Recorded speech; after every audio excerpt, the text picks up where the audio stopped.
In the quiet hours, when the world settles into darkness and the mind begins its gentle drift toward sleep, there exists a realm where ancient voices still whisper their timeless tales.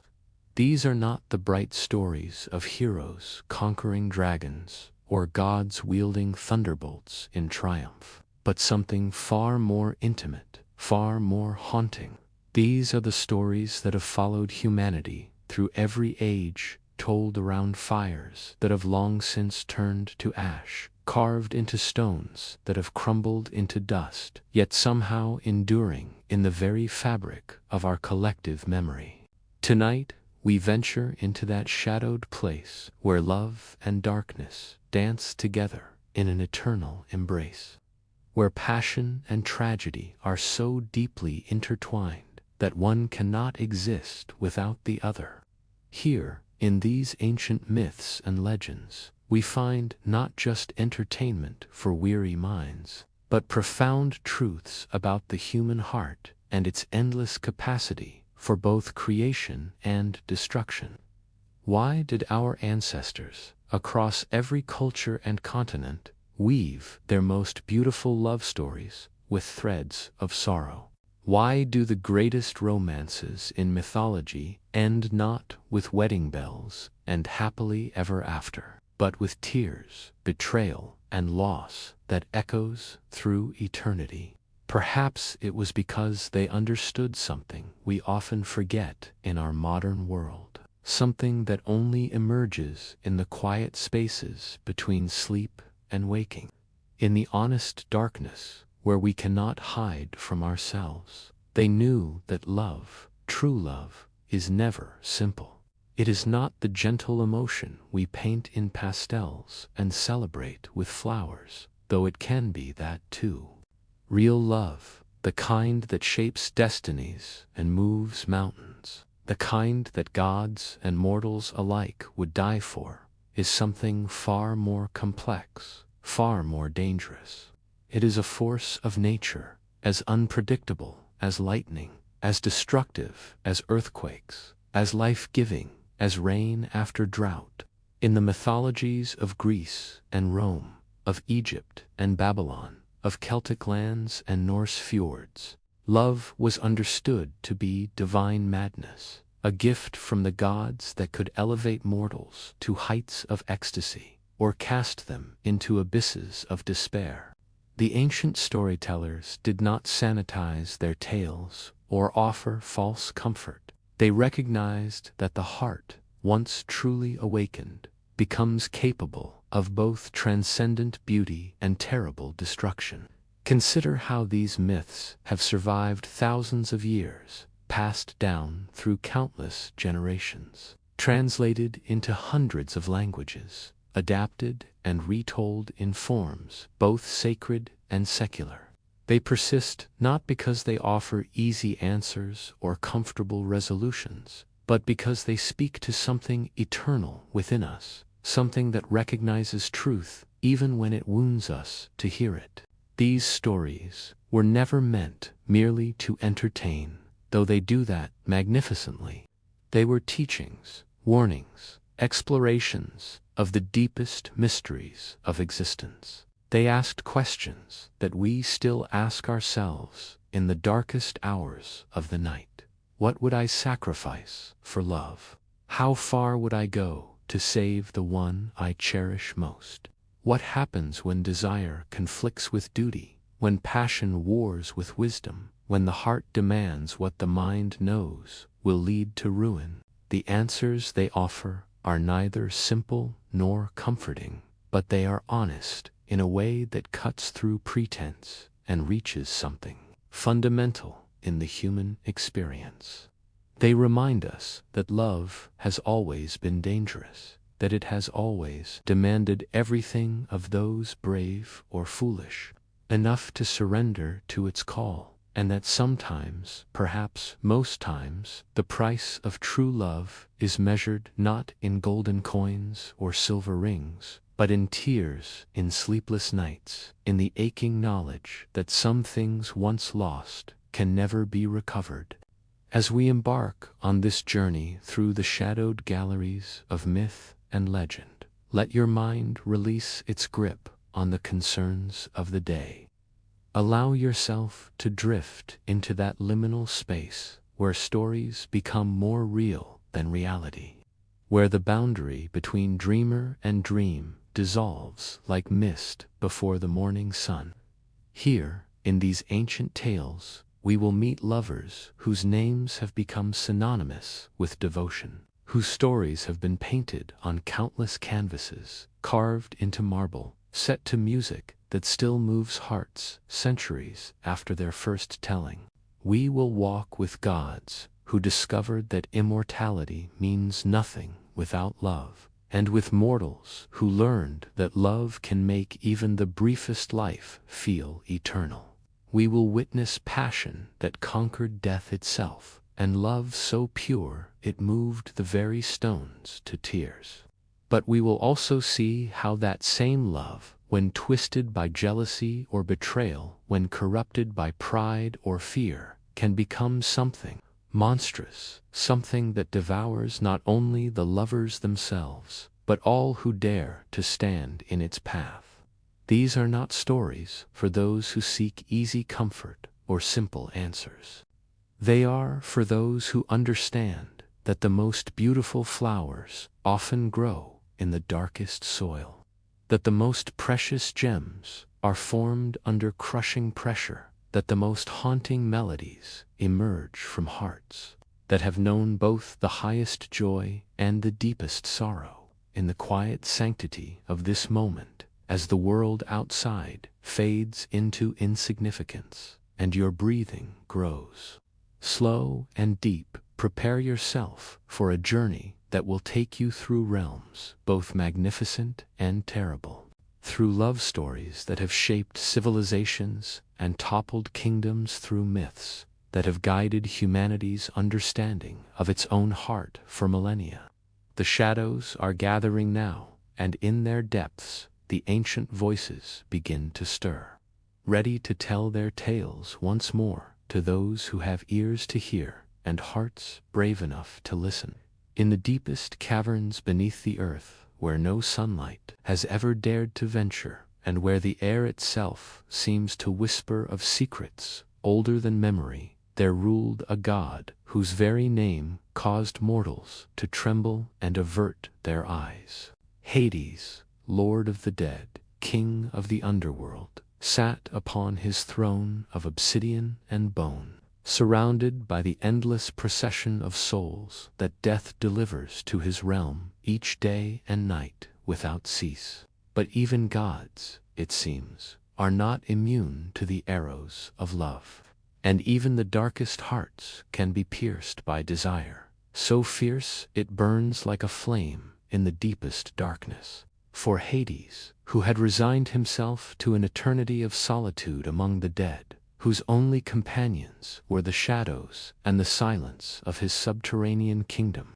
discovered that loneliness is a pain that not even immortality can dull, and that a heart, no matter how long it has remained still, can suddenly awaken with a violence that shakes the very foundations of the world. It was on one of those rare occasions when he emerged from his realm to walk upon the earth above that Hades first beheld her, and in that moment everything changed. Persephone, daughter of Demeter, goddess of the harvest, moved through the spring meadows like life itself, made manifest, her laughter ringing across the fields like silver bells. Her beauty so radiant that flowers bloomed at her feet, and birds sang more sweetly in her presence. She was innocence personified, youth in its most perfect form, untouched by sorrow or loss, knowing nothing of death or the weight that time places upon all living things. She danced among her companions, gathering flowers with hands that had never known rough work, her hair catching the sunlight like spun gold, her eyes reflecting the boundless joy of one who had never experienced betrayal or heartbreak or the terrible knowledge that all beautiful things must eventually fade. Watching her from the shadows, Hades felt something stir within him that he had thought long dead, something that he had believed was impossible for one such as himself. It was not merely desire, though desire was certainly there, burning through him like molten fire. It was something deeper, more complex, more devastating in its implications. It was love, pure and terrible and absolute, the kind of love that recognizes its other half across any distance, through any obstacle, despite any impossibility. But how could the Lord of the Dead court the embodiment of life? How could one who ruled over endings hope to win the heart of one who represented eternal beginnings? How could darkness and light ever hope to find harmony when their very natures seemed to demand that they exist in opposition to one another?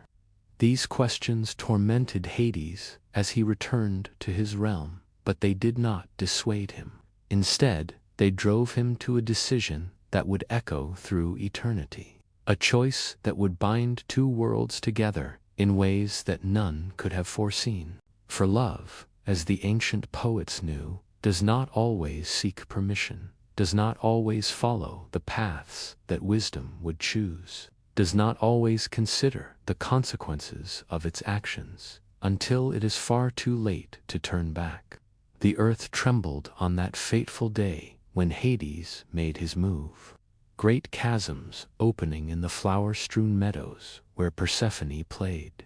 From these wounds in the world itself emerged the Lord of the Underworld, his chariot drawn by horses, black as midnight, their eyes burning like coals, their hooves striking sparks from the stones as they raced across the impossible distance between worlds. Persephone had only moments to register what was happening before she found herself lifted from the earth she loved, carried away from the sunlight and the flowers, from her mother and her companions, from everything she had ever known or loved. Her cries echoed across the heavens as Hades bore her down into his realm, but there was no one who could follow where they went, no one who could challenge the Lord of the Dead in his own domain. What happened in those first days and weeks in the underworld is a mystery that the ancient tales approach with careful reverence, understanding that some experiences are too profound, too transformative to be captured in simple words. We know only that Persephone, thrust suddenly into a world of shadows and silence, of endless night and the company of the dead, experienced a transformation that was as profound as it was inevitable. At first, there was only fear and longing, the desperate desire to return to the world above, to the light and warmth and familiar comforts of her former life. She wept tears that fell like rain in the sunless realm, called out for her mother with a voice that grew hoarse from crying, refused the food that Hades offered, determined to waste away rather than accept her captivity. But Hades, despite the violence of his initial action, despite the terrible crime of theft that had brought her to his realm, proved to be something other than the monster she had expected. He did not force himself upon her, did not demand her submission, did not treat her as a trophy won through conquest. Instead, he courted her with a patience and gentleness that seemed impossible for one so associated with death and darkness. He showed her the hidden beauties of his realm, the gardens where flowers made of precious stones bloomed in eternal spring, the rivers that flowed with liquid silver under starlight that never faded, the palaces carved from single crystals that caught and reflected light in ways that created rainbows even in the deepest darkness. He shared with her the profound responsibilities of his position, the weight of judging souls, the sorrow of seeing so much pain and loss, but also the deep satisfaction of providing rest to the weary, peace to the troubled, and justice to those who had been wronged in life. Slowly, gradually, like ice melting under the first warm breath of spring, Persephone began to see her captor through different eyes. She saw not the terrifying god of death, but a being of immense loneliness, one who had borne the burden of his dark duties for countless eons without complaint, without companionship, without hope of finding understanding in another soul. She saw the gentleness with which he treated the spirits in his care, the fair justice with which he ruled his realm, the deep sadness that shadowed his eyes when he thought no one was watching. And perhaps most surprisingly of all, she began to see how her presence had changed him, how her light had brought something new and beautiful into the eternal darkness of his world. The shadows seemed less oppressive when she walked among them, the silence less complete when broken by her voice.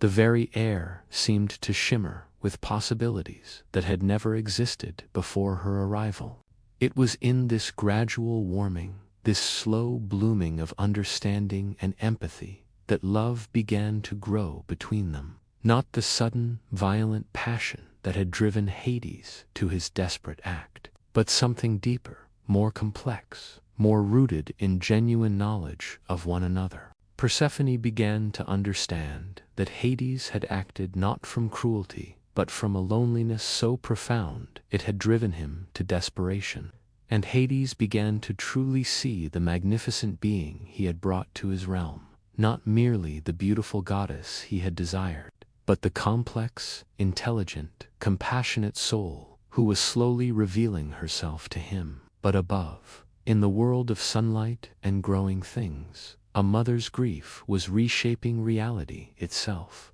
Demeter, discovering her daughter's disappearance, began a search that would consume every moment of her existence, calling upon every power at her disposal, demanding answers from gods and mortals alike.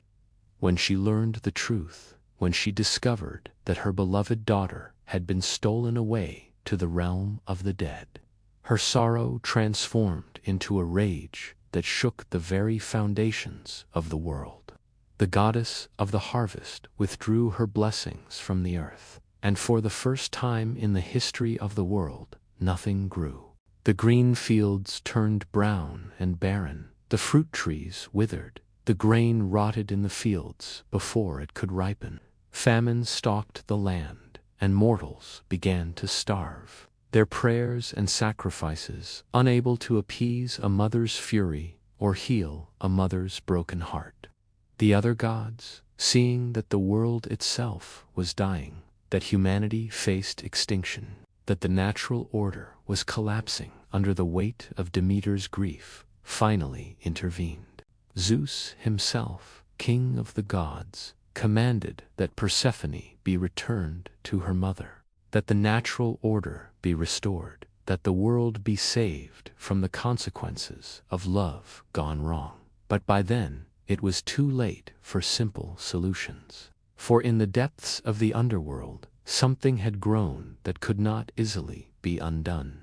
Persephone had eaten the seeds of a pomegranate, the fruit of the dead, and by ancient law and sacred custom, she was bound to the realm where she had consumed its fruit. More than that, she had discovered within herself a love for the dark god who had stolen her, a love that was as real and as deep as her mother's grief, as her own longing for the sunlit world above. The solution, when it came, was born of compromise, of the recognition that love, once it has truly taken root, cannot simply be torn away without leaving wounds that will never heal. Persephone would spend part of each year in the underworld with her husband, ruling as queen of the dead, sharing his throne and his responsibilities, bringing light and life to the realm of shadows. And part of each year she would return to the world above, to her mother and the familiar joys she had known in her youth,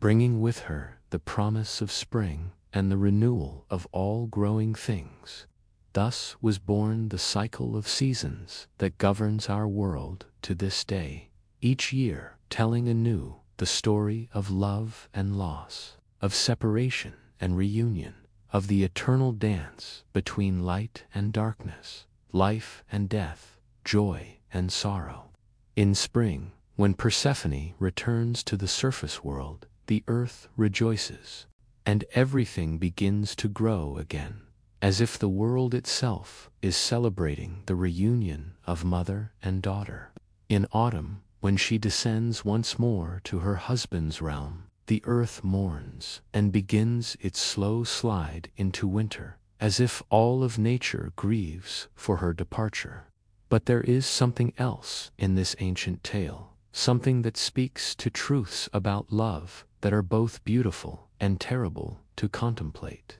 For Persephone, in the end, chose her fate. She could have remained in the world above, could have found ways to break the bonds that tied her to the underworld, could have rejected the love that had grown between her and the god who had stolen her away. Instead, she accepted the complexity of her situation, embraced a love that required sacrifice from all involved, chose a path that honored both her past and her future, her duty to her mother and her love for her husband. She was no longer merely the innocent maiden dancing in spring meadows, but neither was she simply the queen of the dead, ruling over shadows and silence. She was both and neither, light and dark, life and death, joy and sorrow, all existing within her in perfect balance, all part of the magnificent complexity that love had brought into being. Her story reminds us that love is not always gentle, that it does not always arrive when we expect it or in the form we would choose, that it sometimes demands sacrifices that seem impossible to make. But it also suggests that these sacrifices, when made willingly, when rooted in genuine understanding and deep affection, can create something beautiful beyond imagining, something that enriches not only the lovers themselves, but the entire world in which they exist. The myth of Hades and Persephone endures because it acknowledges the shadow side of love without rejecting love itself, because it understands that the most profound connections often arise from the most unlikely circumstances, because it recognizes that true love is not about possession or control, but about growth and transformation and the willingness to become something new for the sake of another.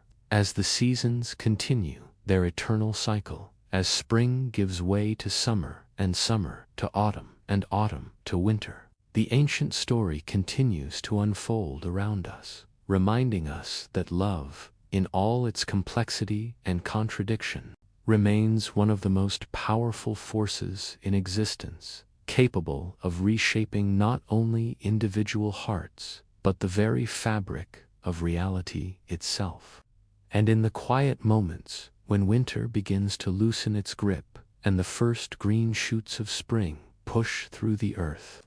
we might imagine Persephone preparing for her return, packing away the dark robes of the underworld queen and donning the bright garments of the spring maiden, kissing her husband farewell with the promise of return, carrying within her heart the bittersweet knowledge that all love worthy of the name requires both presence and absence, both holding on and letting go, both the joy of reunion and the sorrow of parting.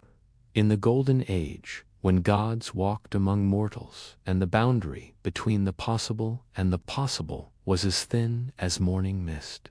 there lived a man whose gift was so extraordinary that it seemed to bridge the gap between the divine and the human. Orpheus, son of Apollo, and the muse Calliope, possessed a voice and a skill with the lyre that could make the very stones weep, that could cause the wildest beasts to lie down in peace, that could make the trees themselves uproot and follow wherever his music led. But what is music, no matter how beautiful, no matter how perfect, if there is no one to share it with? No heart that beats in rhythm with your own, no soul that understands the deeper meaning behind the melodies. For all his divine heritage, for all his supernatural gifts, Orpheus remained essentially mortal in his need for love, in his longing for connection, in his deep desire to find someone who could see beyond the magic of his music to the man who created it. That someone came to him in the form of Eurydice, a wood nymph whose beauty was matched only by the purity of her spirit, whose laughter was like water running over stones in a clear stream, whose presence brought a kind of peace that Orpheus had never known existed. She was not impressed by his fame or his divine parentage, did not seek him out for the glory of being associated with the greatest musician in the world. Instead, she loved him for the quiet moments between the performances, for the gentle way he spoke to the animals that gathered to hear his music, for the sadness she sometimes glimpsed in his eyes when he thought no one was watching. Their love was the kind that poets write about but rarely experience themselves, the kind that seems to justify all the songs ever written about the beauty and pain of the human heart. They understood each other in ways that went beyond words, communicated in glances and gestures, and the comfortable silences that exist only between souls who have found their perfect complement. When Orpheus played his lyre, Eurydice would dance, and their combined artistry created something so beautiful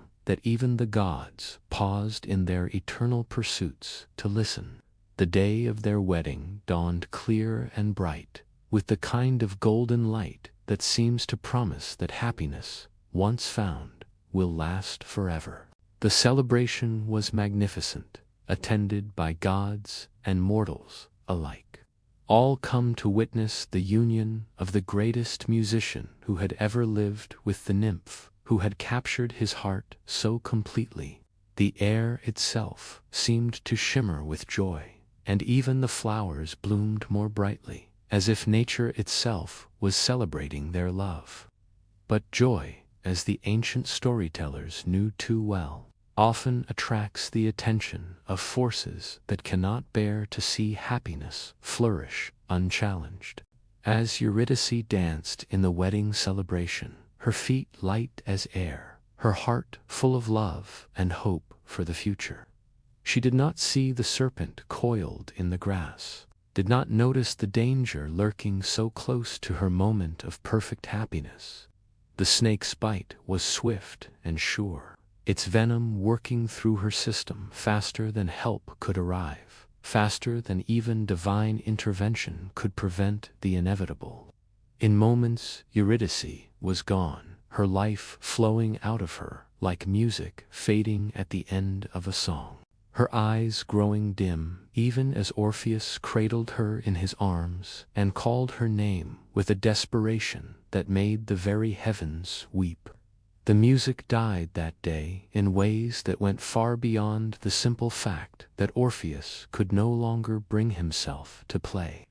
The world itself seemed to fall silent, as if all the joy and beauty and hope had been drained from existence in the space of a single heartbeat. The birds stopped singing, the streams ceased their babbling, even the wind seemed to hold its breath in the presence of such profound grief. For days that stretched into weeks, Orpheus could do nothing but hold his silent lyre and stare at the place where his beloved had died, unable to accept that she was gone, unable to understand how the universe could continue to exist in a world that no longer contained her light. The gods spoke to him, offering comfort and consolation, but their words fell on ears that could hear nothing but the terrible silence where her laughter used to be. It was his father Apollo who finally spoke the words that would change everything, who reminded his son that love, true love, does not accept defeat easily, that there might be a way, however dangerous, however impossible it might seem, to win back what had been lost. The underworld, that realm of shadows and silence where all souls journey when their time in the sunlit world is done, was not completely closed to the living, not entirely beyond the reach of one whose music had the power to move even the hardest hearts. The descent into the underworld is a journey that no living soul should ever attempt, a passage through realms of increasing darkness and despair, through landscapes that exist beyond the normal boundaries of space and time. But Orpheus, driven by a love that had become stronger than his fear of death, stronger than his instinct for self-preservation, began that terrible journey. His lyre clutched in hands that trembled with grief and determination. The first guardian he encountered was Cerberus, the three-headed hound that guards the gates of the dead, whose task it is to prevent the living from entering and the dead from leaving. This monstrous creature, whose very breath was poison, whose eyes burned like coals from the depths of hell, whose teeth could tear apart the strongest armor as if it were made of paper, had never been known to show mercy to any living thing that dared approach its domain. But when Orpheus began to play, when the first notes of his lament for Eurydice floated through the stale air of the underworld's entrance, something unprecedented happened. The great beast's 3 heads drooped as if suddenly overcome with an exhaustion that went soul deep, its terrible eyes filled with tears that had never fallen before. Deeper and deeper Orpheus traveled, through caverns where the walls wept blood, across rivers that flowed with the tears of all who had ever mourned, past landscapes where the very stones seemed to echo with the sorrows of eternity. And everywhere his music went before him, causing the tormented spirits to pause in their endless punishments, bringing moments of peace to souls that had forgotten what peace felt like, creating ripples of beauty in a realm where beauty had been banished since the beginning of time.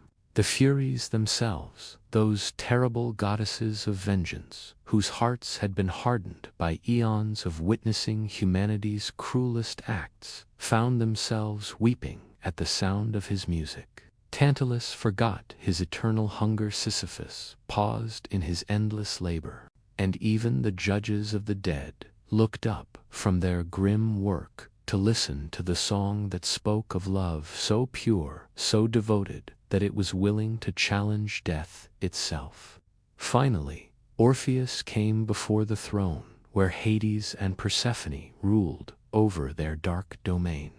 where the Lord and Lady of the Dead held court over the endless procession of souls that death delivers to their realm. Here, in the very heart of the underworld, surrounded by the trappings of ultimate authority, an absolute finality, Orpheus played the song that would determine not only his fate, but the fate of everything he held dear. He sang of love found and love lost, of joy so perfect it seemed it must last forever, and grief so profound it threatened to tear the very fabric of existence. He sang of wedding dances that turned to funeral dirges, of promises made under sunny skies that were broken in the darkness of death, of a heart that had found its other half only to lose it again to the cruel mathematics of mortality. But most of all, he sang of Eurydice herself, of her laughter and her kindness, of the way she moved through the world bringing light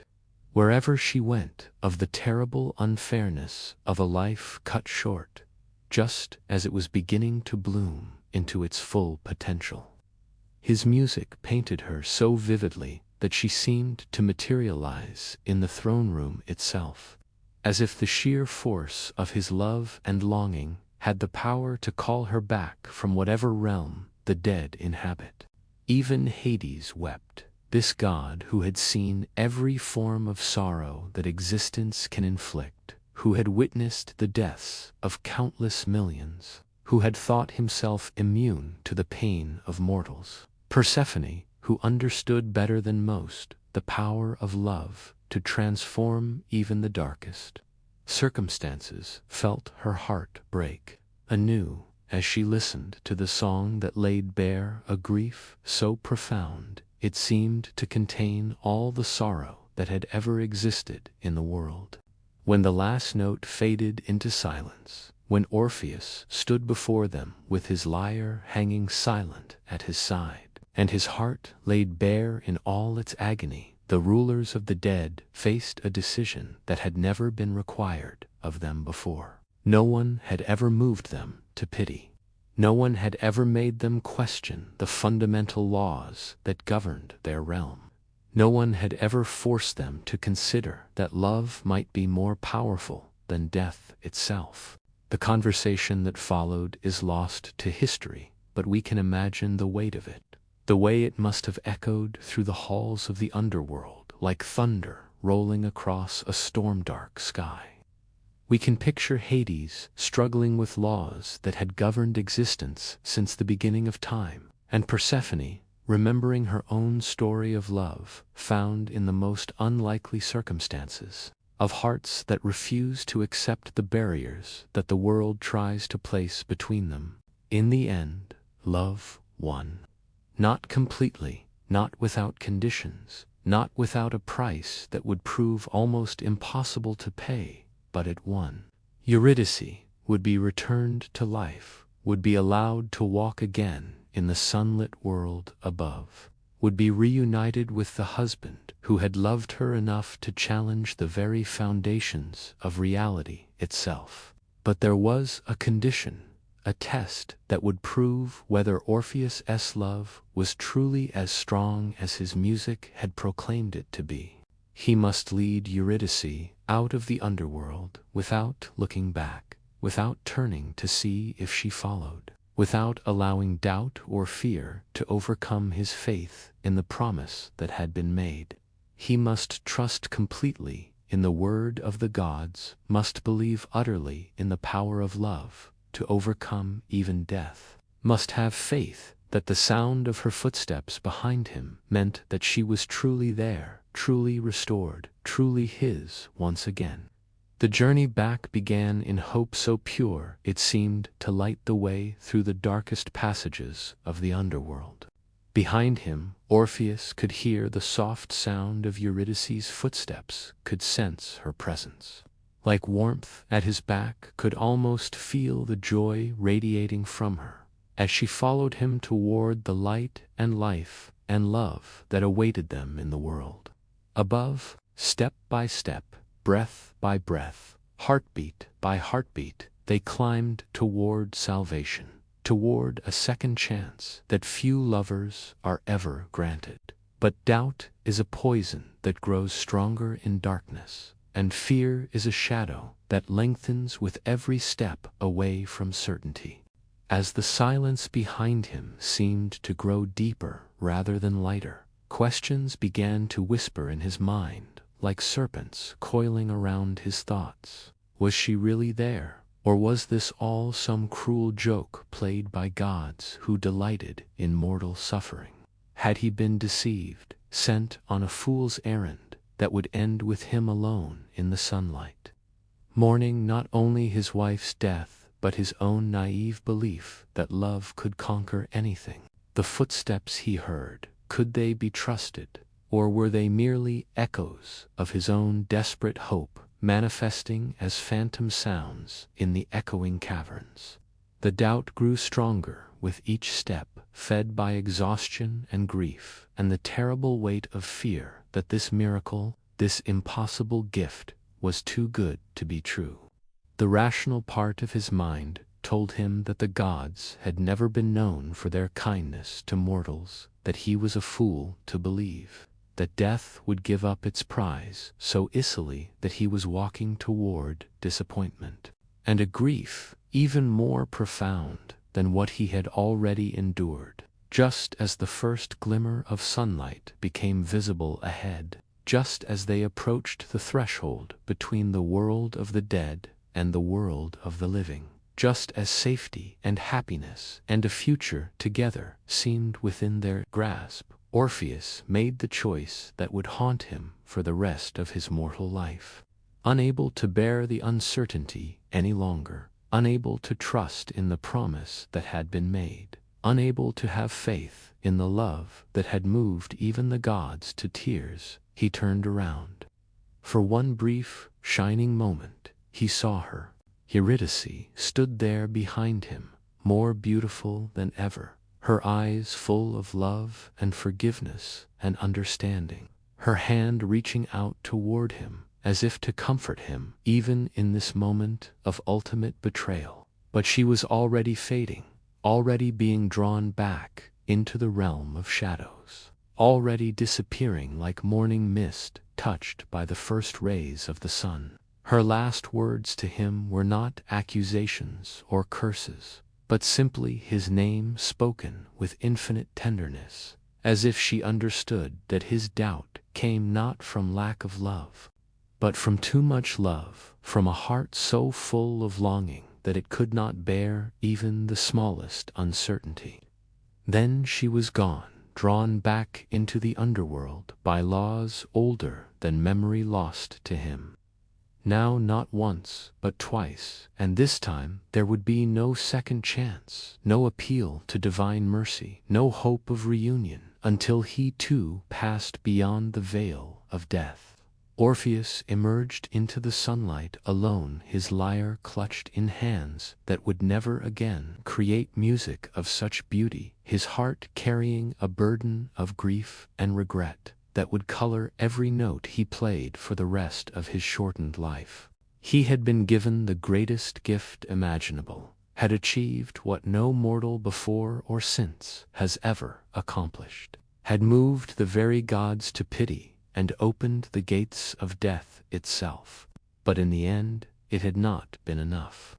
Because love without faith is like music without trust, beautiful, but ultimately incapable of creating the harmony it seeks. The songs that Orpheus sang in his remaining years were said to be the most heartbreaking music ever created, filled with a sorrow so profound that listeners would weep for days after hearing them, touched by a grief so pure it seemed to contain all the loss that had ever existed in the world. He sang of love found and lost, of chances given and thrown away, of the terrible fragility of hope and the crushing weight of regret. His story became a warning whispered by lovers throughout the ages, a reminder that love requires not only passion and devotion, but faith and trust and the courage to believe in things that cannot be seen or proven. It speaks to the part of the human heart that knows how easy it is to destroy through doubt what has been built through devotion, how quickly fear can undo what love has achieved, how the very intensity of our longing can become the instrument of its own defeat. Yet, even in its tragedy, the myth of Orpheus and Eurydice remains one of the most beautiful love stories ever told, because it recognizes that the attempt itself has meaning, that the willingness to challenge the impossible for love's sake is itself a kind of victory, even when it ends in failure. Orpheus may have lost Eurydice twice, but he also proved that love can move mountains, can open doors that have never been opened, can touch hearts that have never been touched, can create beauty that endures long after the lovers themselves have passed into memory. In the end, perhaps that is enough. Perhaps the knowledge that someone loved deeply enough to descend into hell, passionately enough to move the gods to tears, completely enough to risk everything for the chance of reunion, is itself a gift that enriches not only the lovers, but all who hear their story. The music may have ended in silence, the love may have been lost to doubt, but the song itself continues, echoing through the ages as a testament to the power of love to inspire even the most impossible acts of devotion. In the ancient city of Babylon, where the hanging gardens reached toward the sky, like green fingers grasping for heaven, where the ziggurats cast long shadows across streets that bustled with merchants from every corner of the known world, there lived two young people whose love would become the template for every tragic romance that followed, whose story would echo through the centuries and find new voice in the words of poets who had not yet been born. Their names were Pyramus and Thisbe, and they lived in houses so close together that their walls shared common stones. Yet they might as well have dwelt on opposite sides of the world, for all the good it did their longing hearts. For between their families lay a hatred so deep and ancient that none could remember how it had begun, a feud that had grown and festered through generations until it had become almost a living thing, fed by pride and maintained by stubbornness and passed down from parent to child like a bitter inheritance that no one knew how to refuse. Pyramus was the kind of young man that mothers point out to their daughters. Tall and strong, with eyes that held the warmth of summer sunlight and a smile that could make even the sourest merchant forget to haggle over prices. He moved through the world with the easy confidence of youth, beloved by friends, respected by elders, destined for great things if only he could avoid the pitfalls that claimed so many promising young lives in those turbulent times. Thisbe was beauty itself, made manifest in mortal form, with hair that caught light like spun gold and a laugh that made birds pause in their singing to listen to something sweeter than their own songs. She had the kind of grace that made even simple tasks look like dances, the kind of intelligence that sparkled in her eyes. When she spoke, the kind of spirit that drew people to her like flowers turning toward the sun.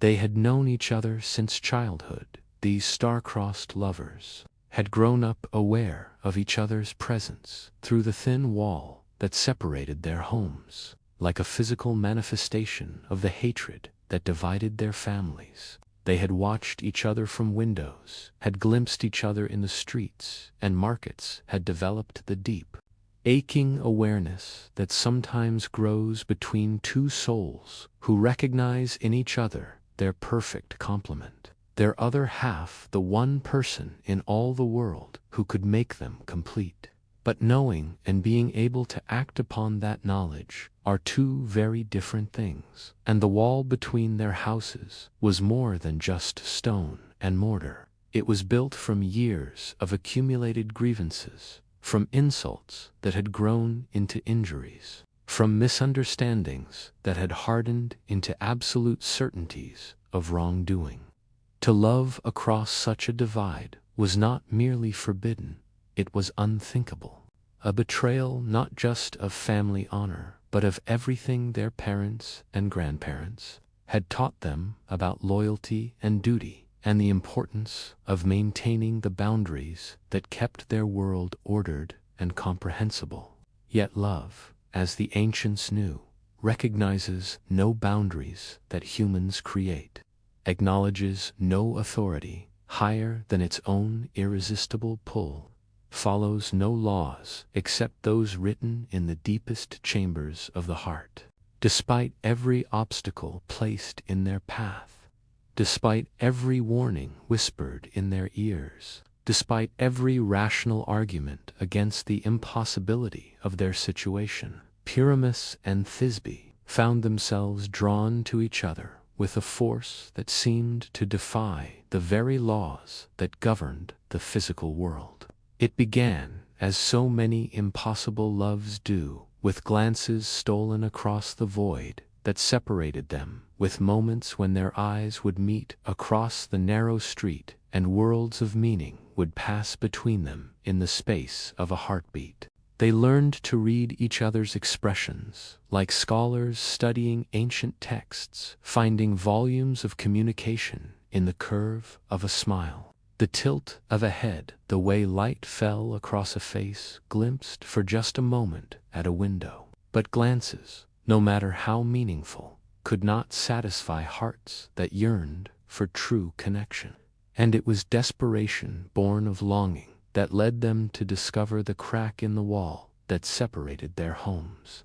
Perhaps it had been there for years, unnoticed by parents who had no reason to examine closely a barrier they trusted to keep their children safely apart. Or perhaps it was newly formed, created by the settling of old stones, or the gradual shifting that time brings to all human constructions. However it came to be, this tiny fissure became for Pyramus and Thisbe a gateway to a kind of intimacy that neither had dared hope for. Through this crack, no wider than a finger, they learned to speak in whispers that only they could hear, to share secrets that no other living soul would ever know, to build a love that existed entirely in words and breath, and the kind of trust that can only develop when two people have nothing to offer each other but their absolute honesty. They would steal away from their families when darkness fell, when the household sounds gave way to the quiet breathing of sleep, and they would press their lips to the stone and whisper their hearts to each other through that narrow opening that had become their entire world. Night after night they came to their wall, these lovers separated by hatred they had never chosen and bound together by love they could not deny. They spoke of their dreams for the future, of the life they might have together in a world where family feuds did not poison. Every possibility of happiness of children they might have who would grow up free from the bitter legacies that had shaped their own lives. They shared their fears and hopes, their deepest thoughts and most cherished memories, building between them an intimacy that was perhaps more complete than many married couples ever achieve. Forged in the crucible of impossibility and strengthened by the knowledge that every moment together was stolen from a world that would never willingly grant them such happiness. The wall that had been built to divide them became instead the foundation of their love, the sacred space where they met each evening to weave together the golden threads of a relationship that existed nowhere else in the physical world. They named it their confidant, their messenger, their priest, who blessed their union in the absence of any human authority who would recognize their right to love each other. Through its ancient stones, they exchanged vows that no official ceremony could have made more binding, promises that no earthly power could nullify. But such love, conducted entirely in shadows and whispers, sustained only by hope and fed only by dreams, creates its own particular kind of torment. To be so close to the one you love, to hear their voice and know their thoughts, and feel the warmth of their breath through cold stone, yet never to touch them, never to see their face. It was this unbearable tension between love fulfilled and love denied that finally drove them to the desperate plan that would determine their fate. They would flee, these young lovers would abandon everything they had ever known, would turn their backs on family and home and position and security for the chance to be together in some distant place where their names meant nothing and their family histories could not poison their future. They would meet at night outside the city walls at the tomb of Ninus, where a great mulberry tree grew, its branches heavy with fruit as white as fresh snow. There, in that liminal space between the city of the living and the resting place of the dead, they would find each other for the first time, without barriers between them, would touch and hold and look into each other's eyes, would begin the journey that would take them far from everything they had known toward whatever future their love could create. Thisbe was the first to arrive at the appointed place, her heart beating so fast she feared it might be heard across the entire valley. her body trembling with a mixture of excitement and terror that made every shadow seem to move, every sound seem magnified beyond its natural proportions. She had never been alone outside the city walls at night, had never undertaken anything remotely as dangerous or decisive as this moonlit flight toward an uncertain future, had transformed her from a sheltered girl into a woman capable of risking everything for the sake of her heart's truest desire. The mulberry tree stood like a pale sentinel in the moonlight, its white fruit glowing softly in the darkness, creating an almost magical atmosphere that seemed to promise that this night would indeed mark the beginning of a new chapter in their lives. Thisbe settled herself beneath its branches to wait, every sense alert for the sound of Pyramus's approaching footsteps, her entire being focused on the moment when they would see each other clearly for the first time, when the love that had grown between them through whispers and imagination would finally find expression in the physical world. But the darkness held more than promises of love and new beginnings. In the shadows beyond the tree, something stirred that had nothing to do with romance or hope or dreams of a shared future. A lioness, fresh from her kill, blood still staining her muzzle and claws. Her massive form moved with the lethal grace of a perfect predator, her eyes glowing like amber coals in the darkness, her very presence transforming the romantic meeting place into a scene of potential terror.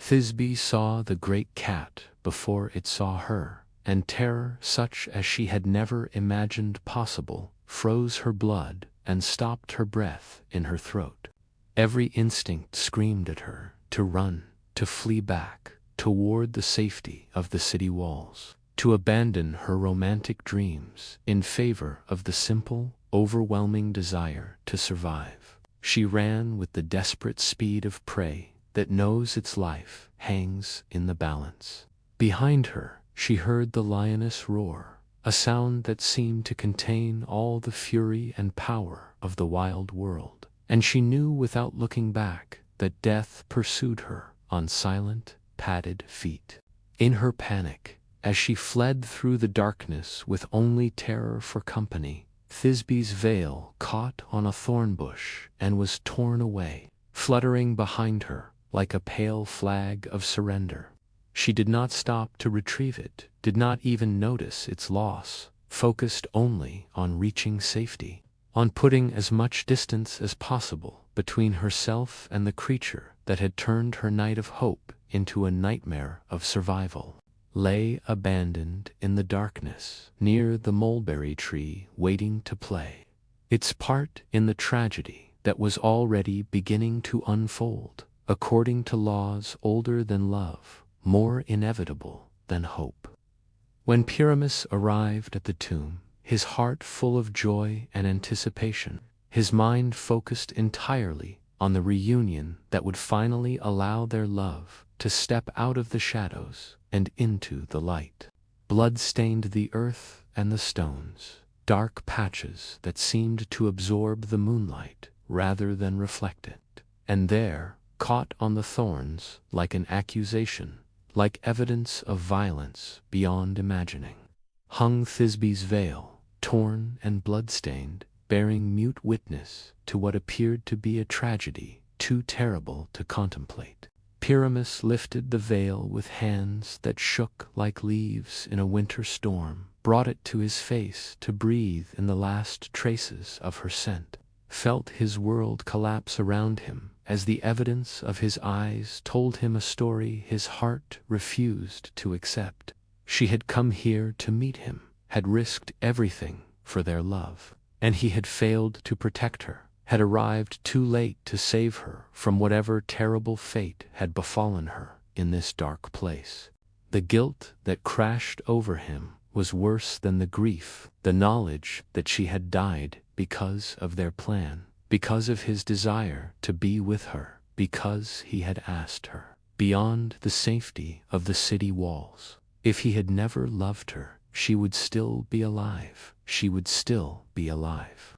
Still safe in her father's house, still laughing and singing and bringing joy to all who knew her. His love had been poison to her, had led her to her death as surely as if he had killed her with his own hands. Standing there beneath the mulberry tree with her blood-stained veil clutched against his chest, Pyramus made the decision that love has driven countless souls to make when faced with the unbearable knowledge that the beloved is gone forever. If she was dead, then life held nothing more for him. Then perhaps they could find each other in whatever realm lay beyond death's dark doorway. If he could not protect her in life, then at least he could join her in death, could ensure that they would never again be separated by walls or feuds or the cruel mathematics of mortality. He drew his sword, with hands steady now with resolve, and spoke his last words to the darkness and the stars and the ghost of the love that had transformed his life into something beautiful and terrible. With one swift thrust, he opened his veins and let his life flow out into the earth beneath the mulberry tree, his blood mingling with that of the lion's prey, staining the ground where he had hoped to find happiness and finding instead the bitter peace of final surrender. His blood flowing from wounds opened by grief, as much as steel soaked into the roots of the mulberry tree, and something magical happened, something that seemed to acknowledge the depth of his sacrifice and the purity of his love. The white fruit began to change, taking on the deep red color of spilled blood, transforming from pale symbols of innocence into dark reminders of passion's price. Its changed fruit bearing witness to the tragedy that had unfolded beneath its branches.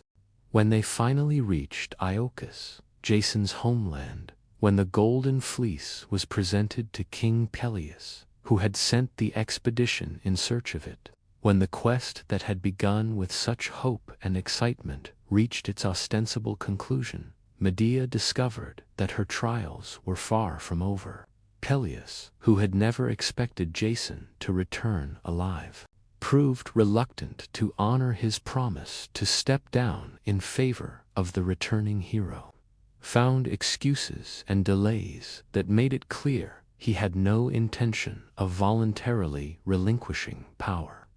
It was then that Medea's love for Jason led her to commit yet another act that would forever mark her reputation, another deed that demonstrated both her devotion and her willingness to employ methods that civilized people found horrifying. She convinced Peleus's daughters that she could make their aging father young again, demonstrated her power by cutting up an old ram and boiling it in a cauldron with magical herbs, bringing it back to life as a young lamb full of vigor and health. The daughters, desperate to help their father and convinced by this demonstration that Medea's magic could indeed reverse the effects of age. The king was dead, killed by his own daughter's hands, murdered through their love for him and their trust in the sorceress who had promised them a miracle.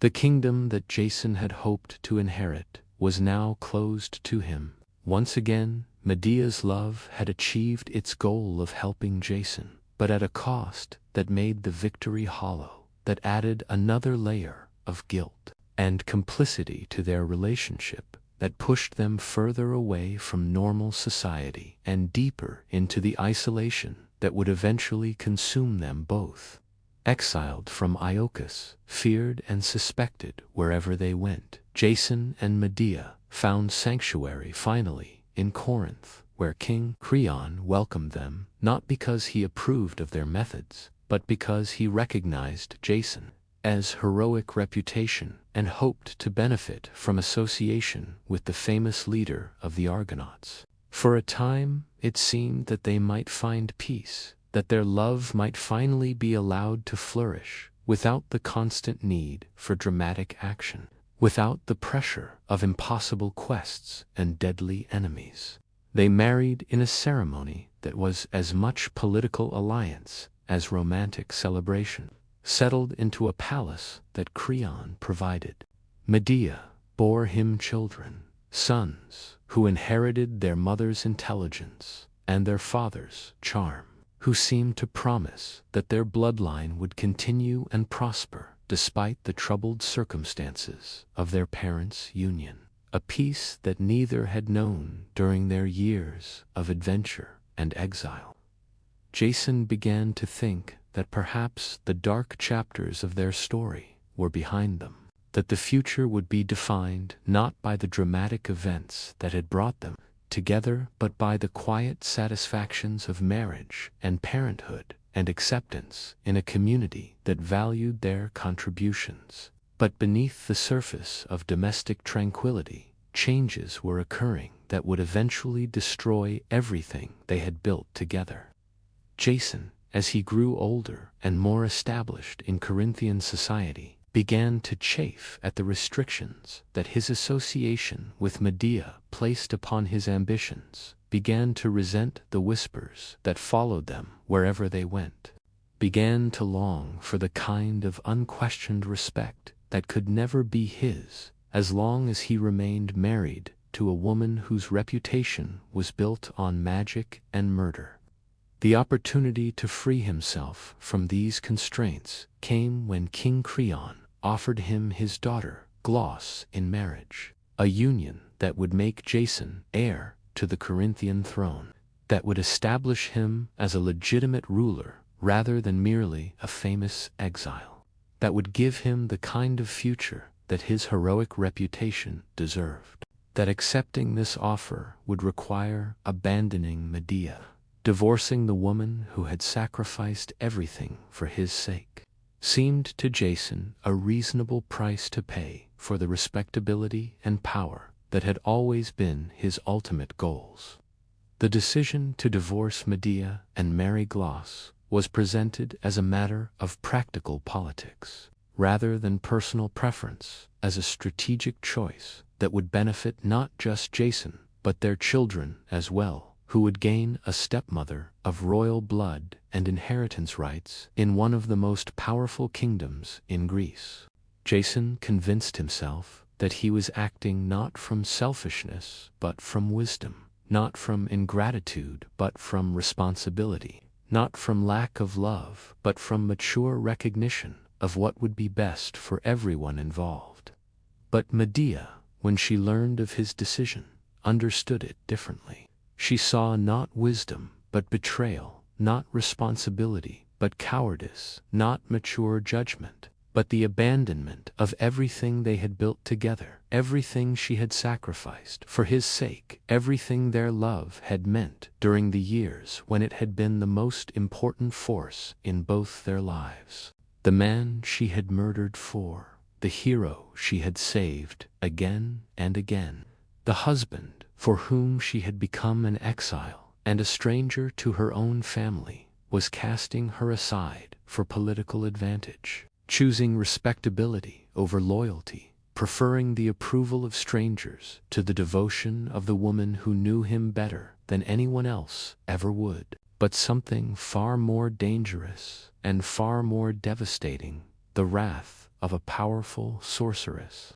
who had been pushed beyond the boundaries of human endurance, who had been betrayed by the one person she had trusted completely, who had discovered that love, no matter how deep or devoted, but even in her fury, even as she planned the revenge that would make her name synonymous with the dangers of scorning a woman's love, Medea attempted one final reconciliation, one last appeal to the man she had loved above all else in the world. If he would ensure that she and their children were provided for, if he would treat her with the respect due to someone who had been his partner in adventure and his companion in exile, his ally in danger and his lover in peace, she asked not for passion renewed, but for recognition of past devotion, not for romantic reunion but for honor.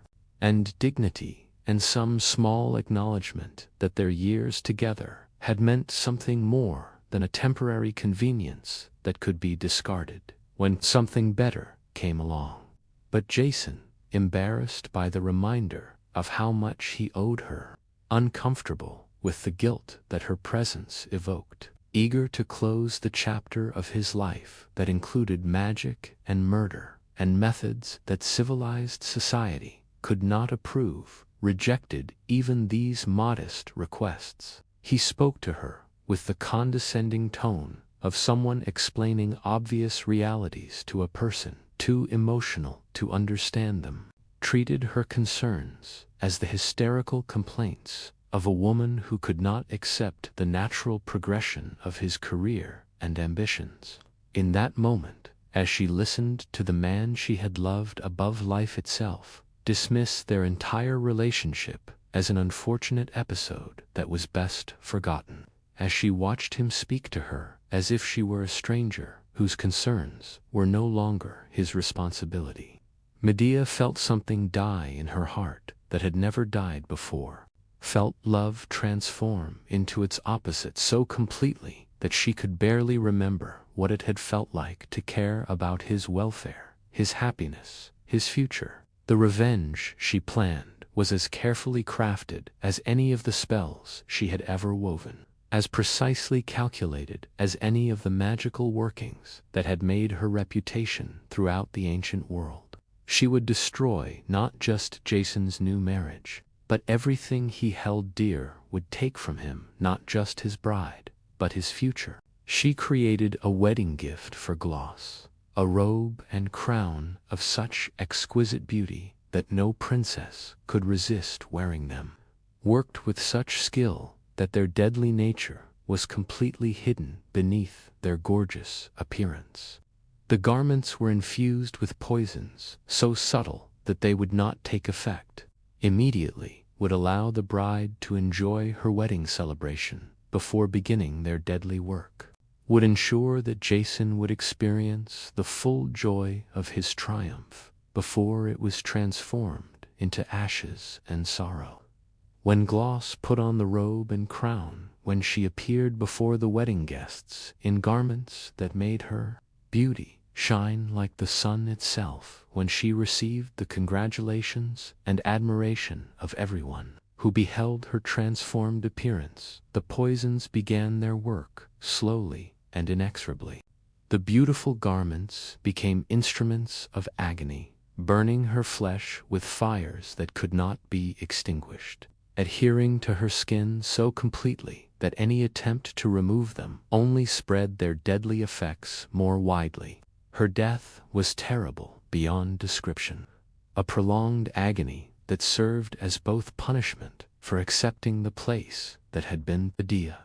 as an warning to anyone who might think that crossing a powerful sorceress was a matter of little consequence. King Creon, rushing to help his daughter, was caught in the same magical fire, died trying to free her from the deadly gifts that had transformed her wedding day into a funeral pyre. But even this terrible revenge was not enough to satisfy the depth of Medea's rage, was not sufficient payment for the magnitude of Jason's betrayal. She had one final act to complete, one last demonstration of how completely love could be transformed into hatred, how thoroughly devotion could become destruction, when it was betrayed by the one person who should have treasured and protected it above all else. Standing in the palace courtyard with her two young sons beside her, watching the smoke rise from the building where Jason's bride and father-in-law had died,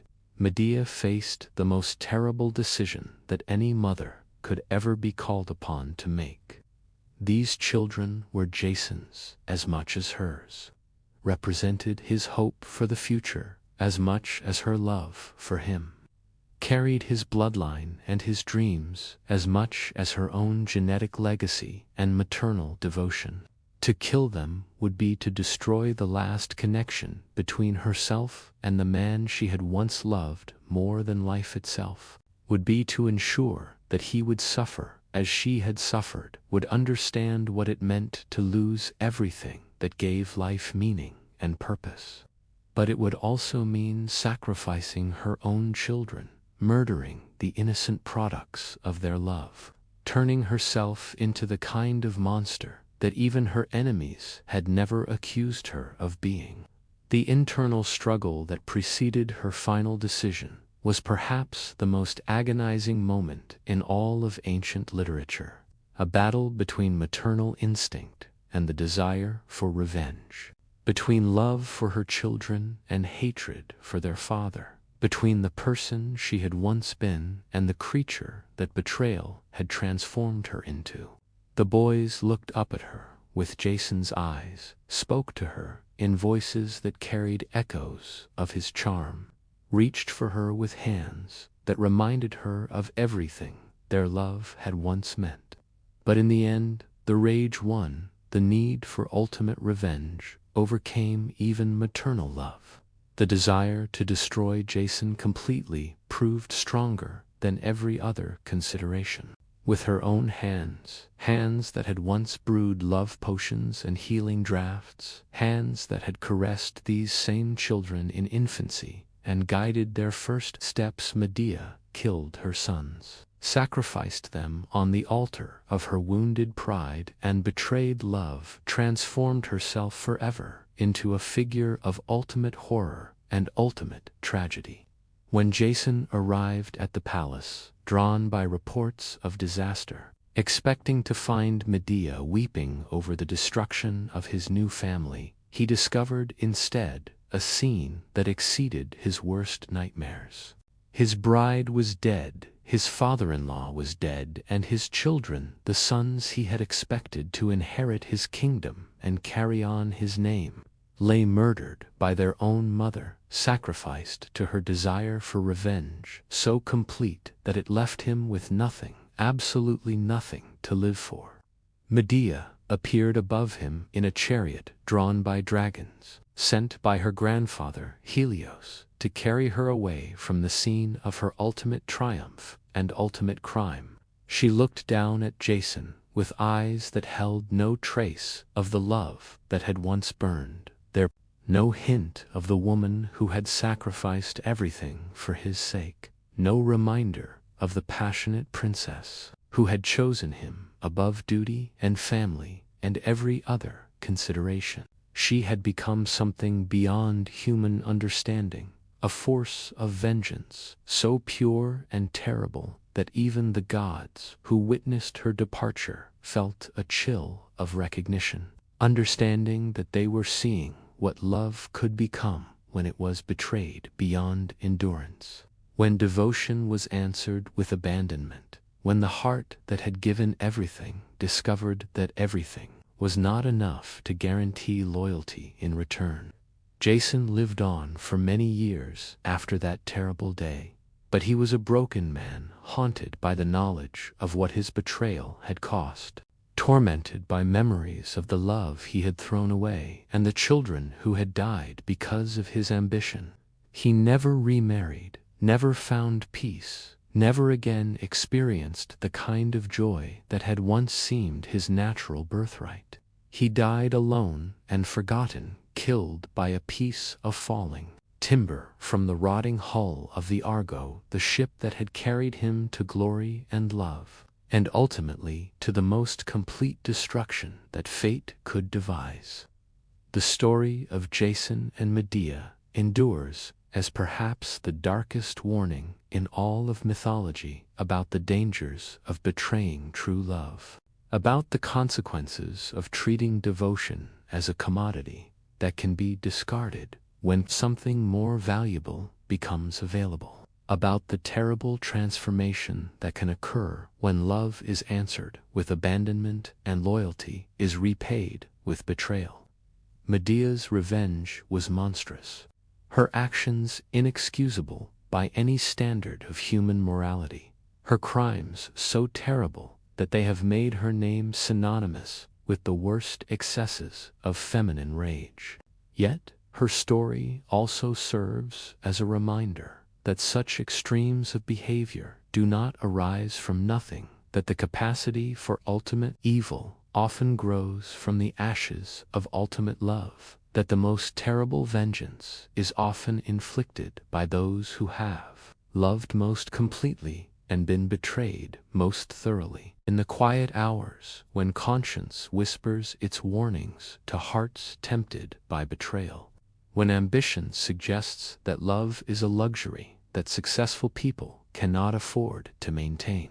when the desire for advancement makes old loyalties seem like obstacles to be overcome rather than treasures to be preserved. The story of Jason and Medea reminds us that some prices are too high to pay, some betrayals too terrible to survive, some loves too dangerous to abandon, without consequences that can destroy not just the betrayer, but everything and everyone they hold dear. The dragons that carried Medea away from Corinth disappeared into the sky like a nightmare fading at dawn, but the lesson of her story remains forever carved into the human understanding of love's dual nature, its capacity for both creation and destruction, its power to elevate souls. The tragedy of their situation lay not in cruelty or wickedness, but in the simple fact that love had struck where it could do the most.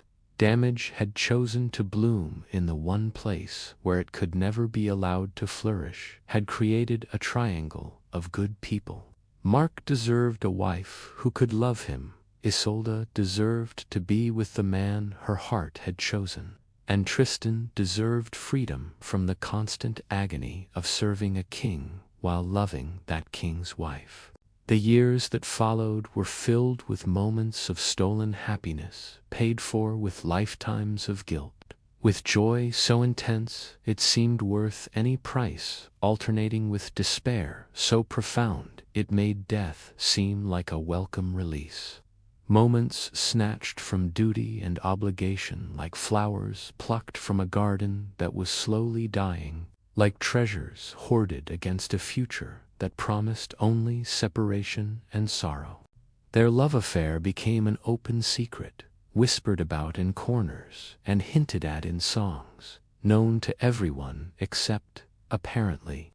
the one person who had the most right to know and the most power to punish the knowledge, against the two people he loved most in the world. It became a question that haunted the court and added another layer of complexity to an already unbearable situation. The strain of maintaining their secret, of living constantly with the knowledge that discovery would mean not just their own destruction but the ruin of a good king and the dissolution of the peace.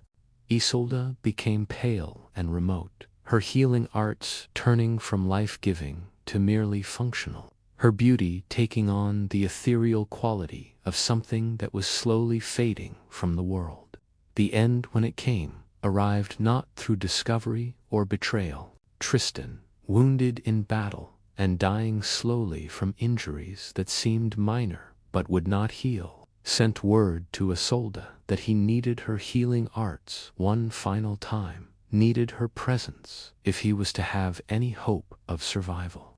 The message he sent was coded in the language they had developed over years of secret communication. A request that could be interpreted as innocent if intercepted, but that she would understand as his final appeal for the comfort of her presence in his darkest hour. She was to sail to him, and if she came willingly, if she still loved him despite everything that had separated them, the ship that carried her would fly white sails. If she could not come, if duty or wisdom or simple exhaustion had finally overcome love, the sails would be black, and he would know that his time for hope had ended. Isolde, receiving this message in the quiet of her chamber, while King Mark attended to matters of state, felt her heart break and mend and break again in the space of a single breath. She knew what Tristan was asking, understood that this was likely their last chance to be together, to speak. The words that had been stored in their hearts, like wine in a cellar, waiting for the right moment to be uncorked and savored.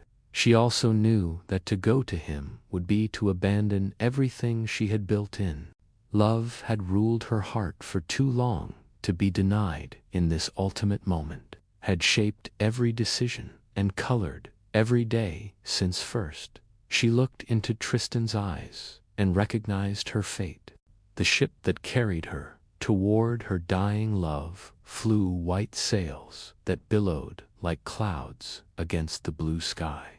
like hope made visible, like promises that could finally be kept after years of denial and sacrifice.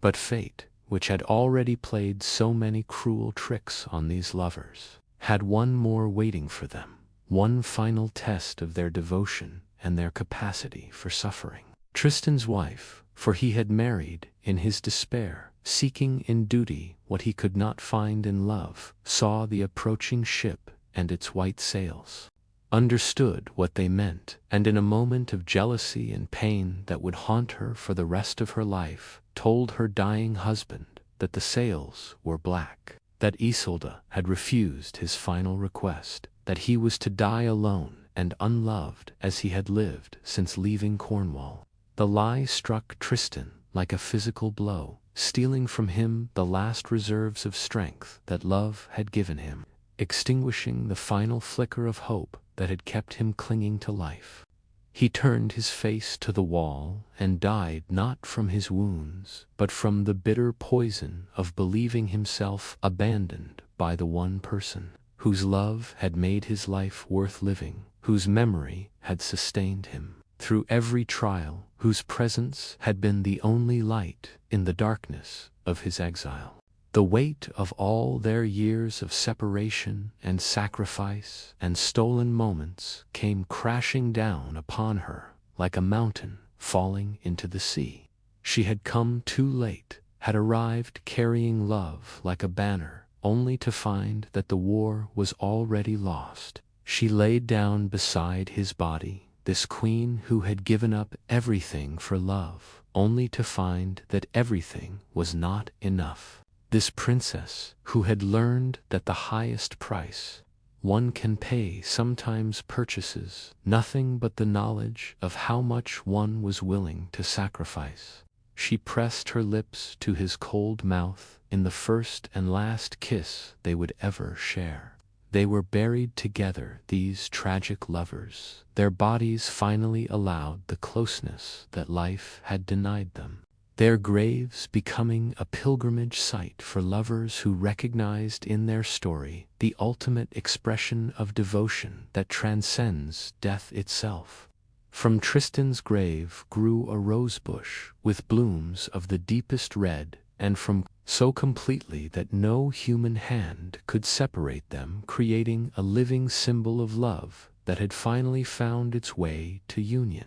The story of Tristan and Isolde became a song sung by wandering minstrels, a tale told around fires on cold nights when hearts needed reminding that love, the one experience that can transform ordinary lives into legends, the one emotion that can make even death seem like a small price to pay for the privilege of having truly loved and been loved in return. In the hushed hours when night wraps around the world like a soft blanket and the boundary between dream and reality becomes as thin as morning mist, the names of Tristan and Isolde still whisper through the darkness, reminding us that some loves are too great for the small vessels of human life to contain, that some passions burn too brightly to be sustained by mortal hearts, and that sometimes the greatest triumph love can achieve is not to endure, but to be remembered as something so beautiful, so complete, so worthy of the ultimate sacrifice, that it transforms even tragedy into a kind of victory. In the golden realm where gods walked among clouds and mortals dreamed of divine favor, where the very air shimmered with magic and possibility, there unfolded a love story that would test not just the hearts of the lovers, but the fundamental nature of trust itself. the delicate balance between faith and curiosity that lies at the core of all meaningful relationships. The tale begins with beauty so extraordinary that it became a curse, a gift so magnificent that it transformed the recipient into both the most blessed and the most tormented soul in all the mortal realm. Psyche was her name, and she was lovely beyond the power of words to capture, beyond the ability of artists to render, beyond even the imagination of poets to conjure in their most inspired moments. Her beauty was not merely physical,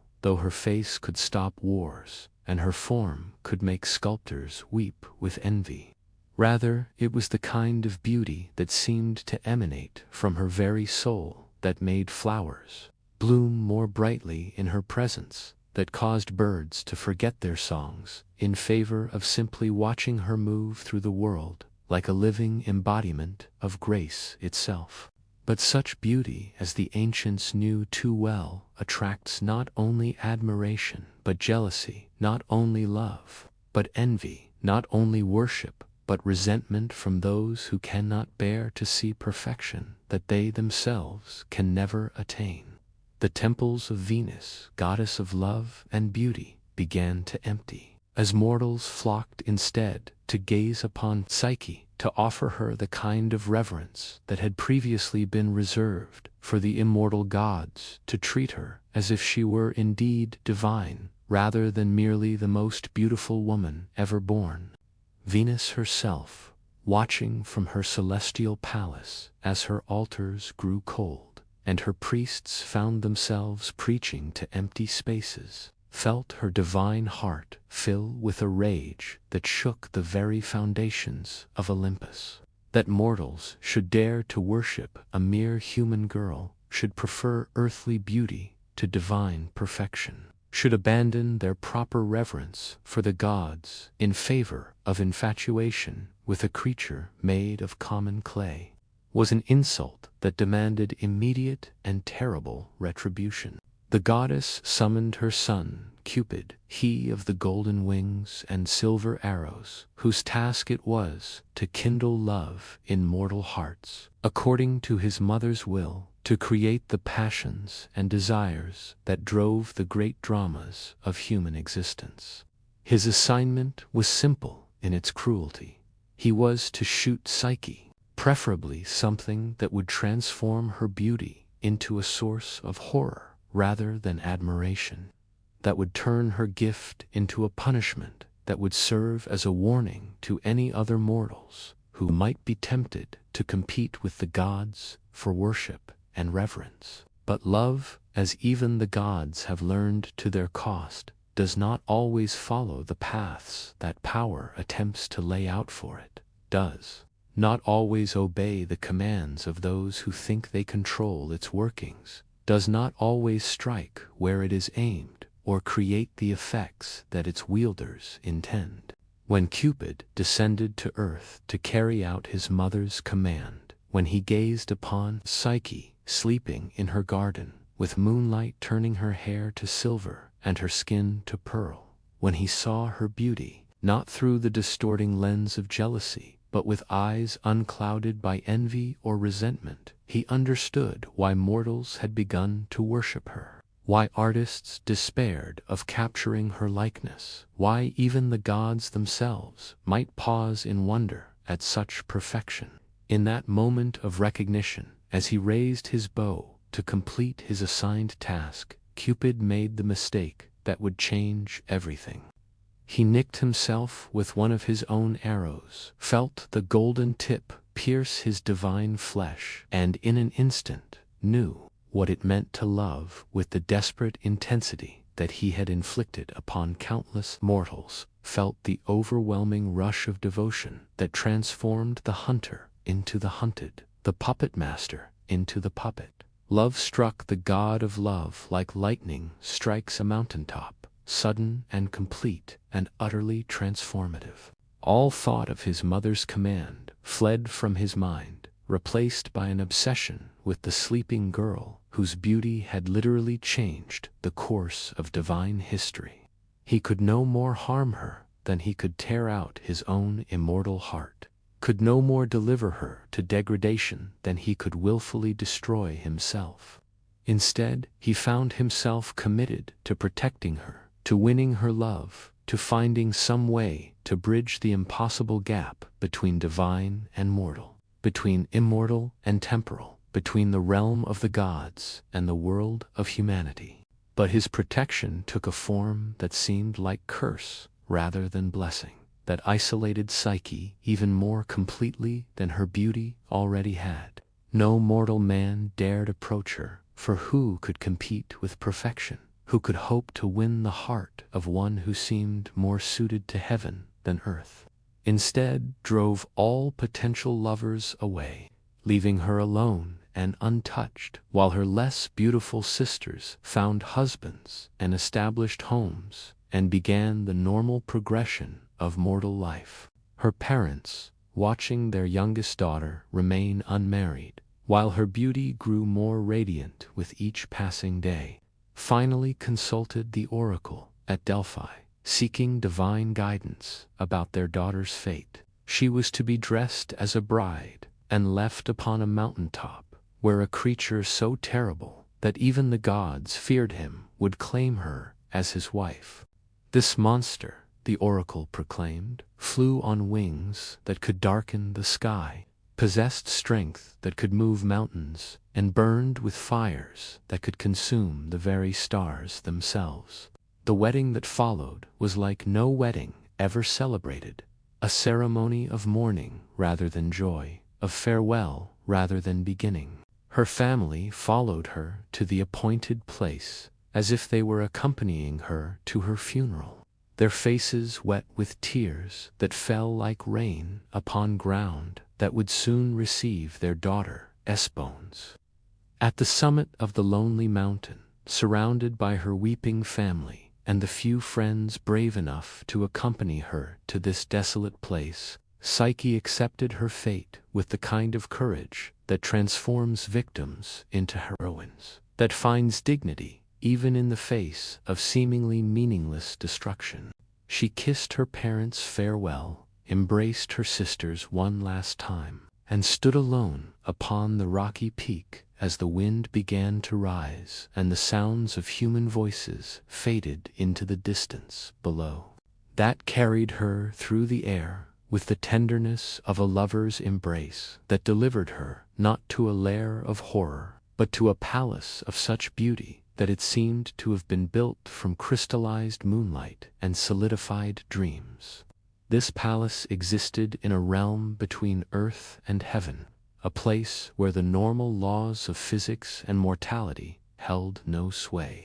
where rooms appeared when she desired solitude and gardens bloomed when she longed for beauty, where invisible servants anticipated her every need and provided luxuries beyond anything she had ever imagined possible. And soft music played from sources she could never identify, melodies that seemed composed specifically for her ears alone. He would come to her in the darkness, speak to her in a voice more beautiful than any she had ever heard, tell her of his love in words that made her heart race and her spirit soar. But always he remained invisible. Always he insisted that she must never attempt to see him, must never light a lamp or kindle a fire that might reveal his true appearance. Their conversations in the darkness became the highlight of her existence, the center around which all her days revolved.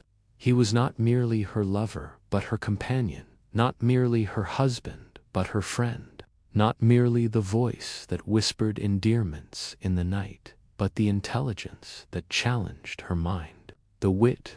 Yet, even in paradise, even surrounded by every comfort, and blessed with a love that seemed perfect in every way except visibility, Psyche found herself haunted by questions that grew stronger with each passing day. Who was this husband who loved her so completely, yet hid himself so carefully? The loneliness that began to creep into her heart was not the simple loneliness of physical isolation,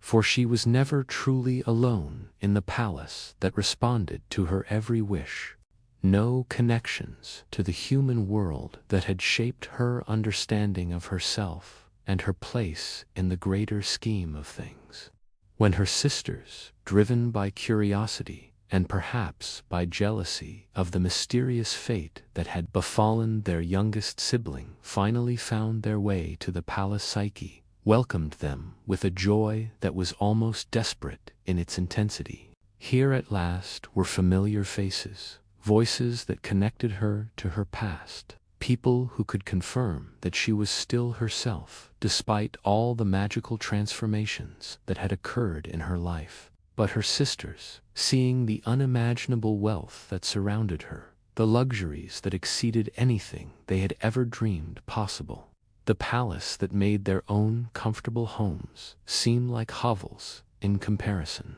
felt their hearts fill with envy rather than happiness for her good fortune, to suggest that perhaps the monster had simply found a more subtle way to torment her, that perhaps her invisible husband was indeed the terrible creature of prophecy, merely biding his time before revealing his true nature.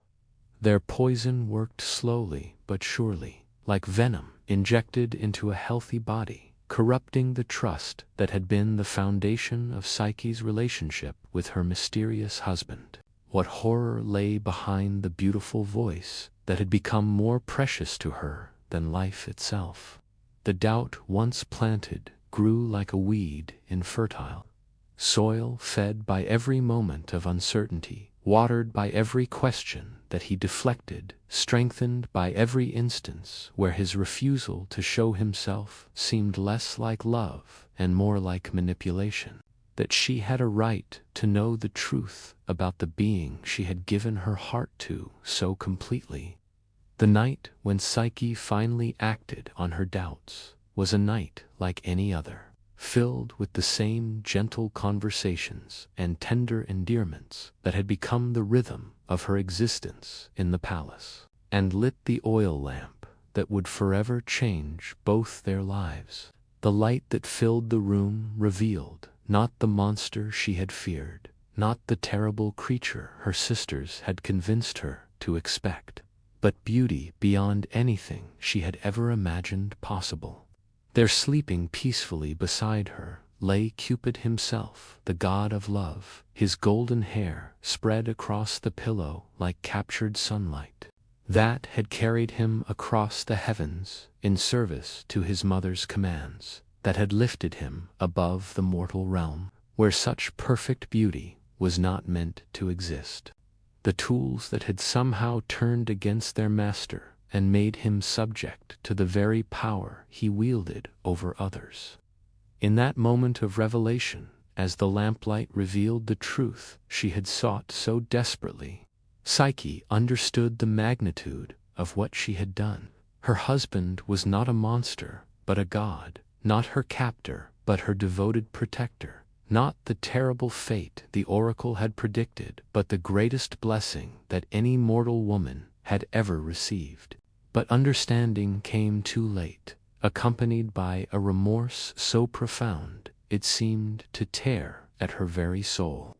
A drop of oil from the lamp fell upon Cupid's shoulder, burning his divine flesh and waking him to find his mortal wife standing over him with the instrument of betrayal in her hands. Without a word, he rose from their bed, spread his magnificent wings, and prepared to leave the palace that had been their paradise, to abandon the love that her lack of faith had poisoned beyond any hope of immediate healing. But before he left, he spoke to her words that would echo in her heart for all the trials that lay ahead. He had loved her enough to disobey. His mother had risked the wrath of Venus herself to protect her from the fate that jealousy had decreed for her, had created for her a palace of wonders, and surrounded her with every comfort, had given her his heart completely and asked only for her trust in return. That trust once broken could not easily be repaired, and though his love remained as strong as ever, They could not be together until she had proven that her faith in him was stronger than her doubts, that her love was willing to endure any trial for the sake of being reunited with him. With those words, he was gone, and the palace began to fade around her like a dream dissolving in the morning light. The invisible servants vanished, the golden dishes disappeared, the crystal goblets turned to dust, and Psyche found herself alone on a barren plain with nothing but her memories and her grief for company. Nothing but the knowledge of what she had lost through her own doubt and the desperate hope that somehow, somewhere, there might be a path back to the love she had destroyed through her lack of faith. The trials that followed were designed by Venus herself, the goddess whose jealousy had started the entire tragic sequence of events, whose wrath at being displaced in mortal affections had driven her to seek revenge against the girl whose only crime had been being too. These tasks were meant to be impossible, designed to break Psyche's spirit and prove once and for all that mortals were unworthy of divine love, that the natural order that placed gods above humans could not be violated without dire consequences. But love, even love that has been wounded by betrayal, even love that has been tested by doubt, possesses a strength that can overcome obstacles that would defeat any other force in existence. Task by impossible task, through trials that would have destroyed anyone motivated by anything less than absolute devotion. Psyche proved that her love for Cupid was stronger than her fear, more powerful than her despair, more enduring than the goddess's wrath.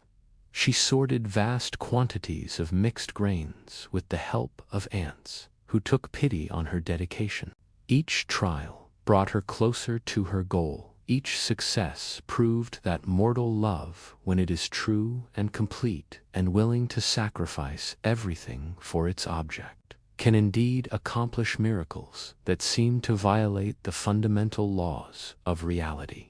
The final trial was the most dangerous of all. A journey to the underworld itself to retrieve a box of beauty from Persephone, queen of the dead. Even Psyche's supernatural helpers could not accompany her on this journey, could not protect her from the dangers that awaited in the realm where no living soul should venture, could not guide her through the labyrinth of shadows and sorrows that lay between the world of the living and the kingdom of the dead. But love had made her brave in ways she had never imagined possible, had given her strength she had never known. She possessed had taught her that some prizes are worth any risk. Protected by the purity of her devotion from the countless dangers that should have destroyed her before she had taken a dozen steps into that realm of eternal night. Persephone, moved by the story of love that had driven this mortal woman to attempt the impossible, granted her request and filled the box with a beauty that was said to surpass even that of the gods themselves. But she warned Psyche not to open the container, not to look upon the contents that were meant for Venus alone, not to allow curiosity to once again become the instrument of her downfall. The journey back toward the living world should have been a triumph, a victory march toward the reunion that all her trials had been designed to earn. But as Psyche climbed toward the light, as she felt the weight of the box in her hands and remembered the beauty it was said to contain, the same curiosity that had cost her Cupid's trust began to whisper in her mind once again. Surely, after all she had endured, after all the trials she had completed, she deserved to benefit from the beauty she was carrying. Surely, if she was about to be reunited with a god, she should make herself as beautiful as possible for their meeting. When she opened the box, expecting to find cosmetics or perfumes or some other enhancement to her, already legendary beauty. What escaped instead was not beauty, but its opposite, a divine sleep, so profound that it was like death itself. A slumber that wrapped around her like chains and dragged her down into darkness deeper than any she had experienced in the underworld itself. She lay there on the threshold between life and death, between success and failure, between reunion and eternal separation, her body still and cold as marble, her spirit trapped in a sleep that no mortal power could break. Had led only to this final failure, this last proof that mortals, no matter how pure their love or noble, their intentions could not ultimately transcend the limitations of their nature. But love, true love, does not accept defeat easily, does not recognize failure as final, does not acknowledge that any obstacle is truly insurmountable. Cupid, who had watched from afar as his beloved faced trial after trial, who had felt his own anger and hurt gradually transformed into admiration for her courage and determination, could not bear to see her fail so close to success, could not allow their love to end in tragedy when it had already overcome so much. He descended from the heavens like a golden arrow shot from the bow of hope itself, gathered her still form in his immortal arms, brushed the divine sleep from her eyes with the touch of lips that had learned to value forgiveness above pride, love above anger, reunion above the bitter satisfaction of being proven right. His kiss was not just physical, but spiritual. Not just the meeting of lips, but the rejoining of souls that had been artificially separated. Not just the awakening from sleep, but the resurrection of a love that had proven itself stronger than doubt, more enduring than betrayal, more powerful than the combined wrath of gods. When she saw in his face not condemnation but joy, not anger but relief, not the cold satisfaction of justice, but the warm glow of love that had forgiven everything and chosen to begin again, she understood that she had indeed completed her trials, had indeed proven her worthiness, had indeed earned the right to love and be loved by a God without reservation or concealment. Their reunion was celebrated throughout the heavens, for even the other gods recognized that they had witnessed something extraordinary, something that transcended the normal boundaries between divine and mortal, something that suggested new possibilities for connection between the realm of the immortals and the world of humanity. Venus herself, seeing the depth of devotion that her persecution had revealed, the strength of character that her trials had proven. The wedding that followed was unlike any ceremony ever celebrated, attended by gods and mortals alike, blessed by Jupiter himself, sanctified by powers that transcended the normal laws governing relationships between divine and human. Psyche was granted immortality, not as a gift arbitrarily bestowed, but as a recognition of what she had already proven herself to be, a soul whose capacity for love had elevated her beyond the normal limitations of mortality, a spirit whose devotion had earned her a place among the eternal powers that govern the universe. Their love became legend, their story a testament to the power of trust restored, faith renewed, and devotion that could overcome any obstacle placed in its path. The child born of their union was named Pleasure, representing the joy that comes when love has been tested by fire and found to be pure gold, when doubt has been overcome by faith, when the heart has learned to trust not just in the beloved, but in love itself as a force capable of creating miracles. The myth of Cupid and Psyche endures because it speaks to truths that every lover recognizes, challenges that every relationship must face, questions that every heart must answer about the nature of trust and faith, and courage required to love someone completely without demanding proof of their worthiness. It reminds us that love without trust is like a garden without water, that doubt can poison even the most perfect relationships. That sometimes the greatest act of love is not the grand gesture, but the simple choice to have faith in the beloved, even when evidence suggests that such faith might be misplaced. Yet it also teaches us that love, when it is true and complete and willing to endure any trial for the sake of reunion, possesses a strength that can overcome even the gods themselves, a power that can transform the impossible into the inevitable, a magic that can turn even our greatest mistakes into opportunities for deeper understanding, stronger connection, and more complete devotion. In the quiet hours, when doubt whispers its poison into loving hearts, when trust wavers under the weight of uncertainty,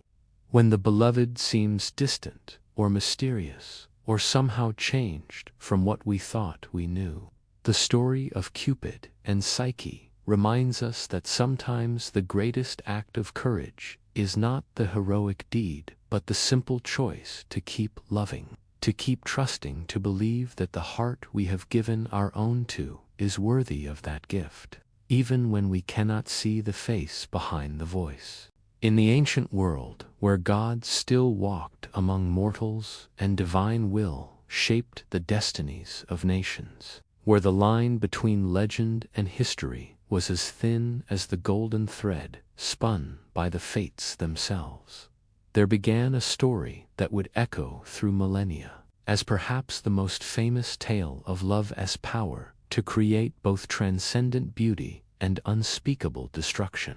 It was a love that would launch 1,000 ships, topple the mighty walls of Troy, and remind all future generations that passion, when it burns bright enough, can reshape the very foundations of civilization itself. Paris was his name, son of Priam, king of Troy, though he had been raised far from the golden towers of that great city, far from the luxury and responsibility that should have been his birthright. A prophecy at his birth had warned that he would bring destruction to his homeland, and so his parents, hoping to avert disaster through abandonment, had given him 2 shepherds to raise among the hills and meadows, where his beauty could harm no one but the occasional nymph who glimpsed him playing his pipes beside mountain streams.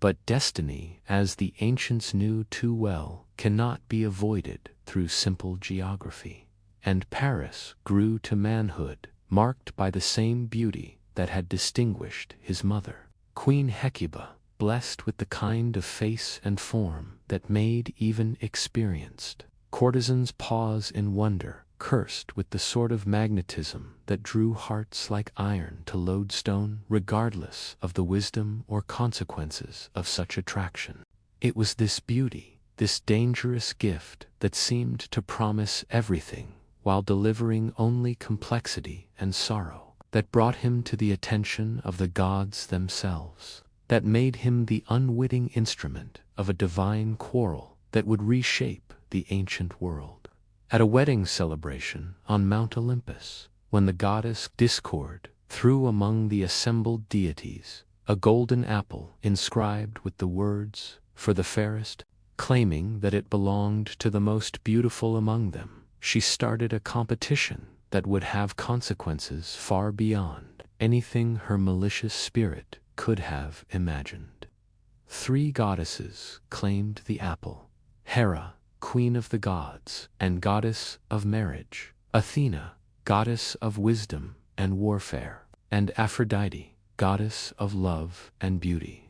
Each was magnificent in her own way. Each possessed qualities that could justify her claim to supreme beauty, and each was far too proud to accept judgment against her favor. The quarrel that erupted threatened to tear apart the very fabric of divine society, to create fractures among the immortals that could spill over into the mortal world with catastrophic results.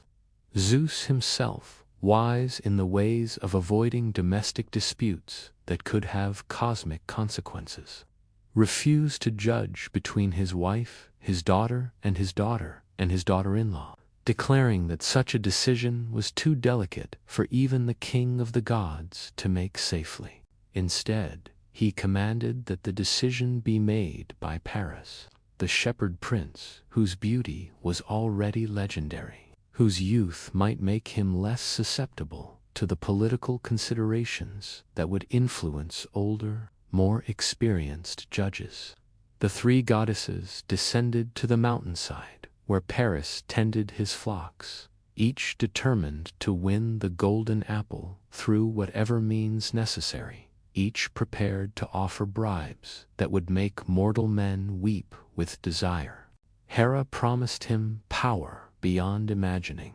dominion over vast lands and countless peoples, the kind of authority that could make his name immortal in the annals of history. Athena offered wisdom and prowess in battle, the ability to lead armies to victory and solve problems that would baffle other minds, skills that would make him the greatest hero of his age. But Aphrodite, goddess of love, understood better than her rivals what motivated young men, what dreams filled their hearts during the long hours when they watched sheep and thought about lives they might lead if fate were kinder to their ambitions.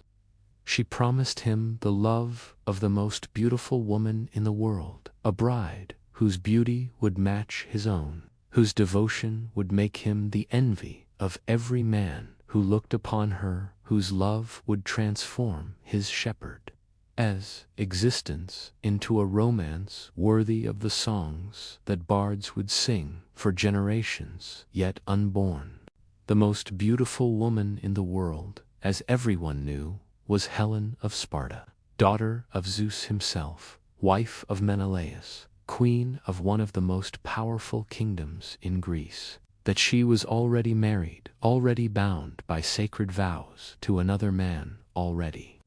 The mother of a child who called another man father seemed irrelevant to both Aphrodite and Paris in that moment when divine promise met mortal desire and ignited a fire that would consume cities and civilizations. Paris awarded the apple to Aphrodite, sealing his fate and the fate of countless others with that single choice.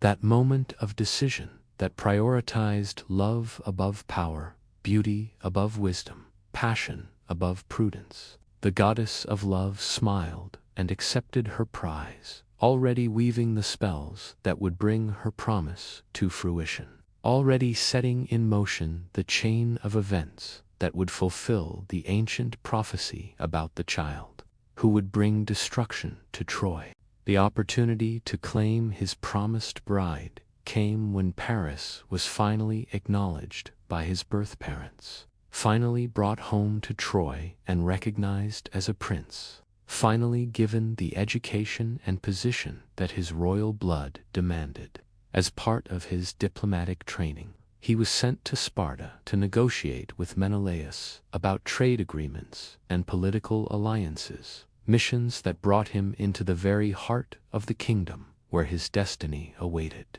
Invited him to share his table and his wine, introduced him to his wife with the pride of a man who possessed the most precious treasure in the world. The king of Sparta was a good man, honorable in his dealings, generous in his hospitality, trusting in his nature, blessed with the kind of contentment that comes from having everything a man could reasonably desire. But the moment Paris laid eyes upon Helen, all thoughts of diplomacy and trade agreements fled from his mind like leaves scattered by a hurricane. Here was beauty that exceeded even Aphrodite's promised loveliness, that made the goddess's description seem pale and inadequate. A woman whose very presence transformed the air around her, into something that seemed charged with possibility and danger in equal measure. Helen stood before him like a living statue,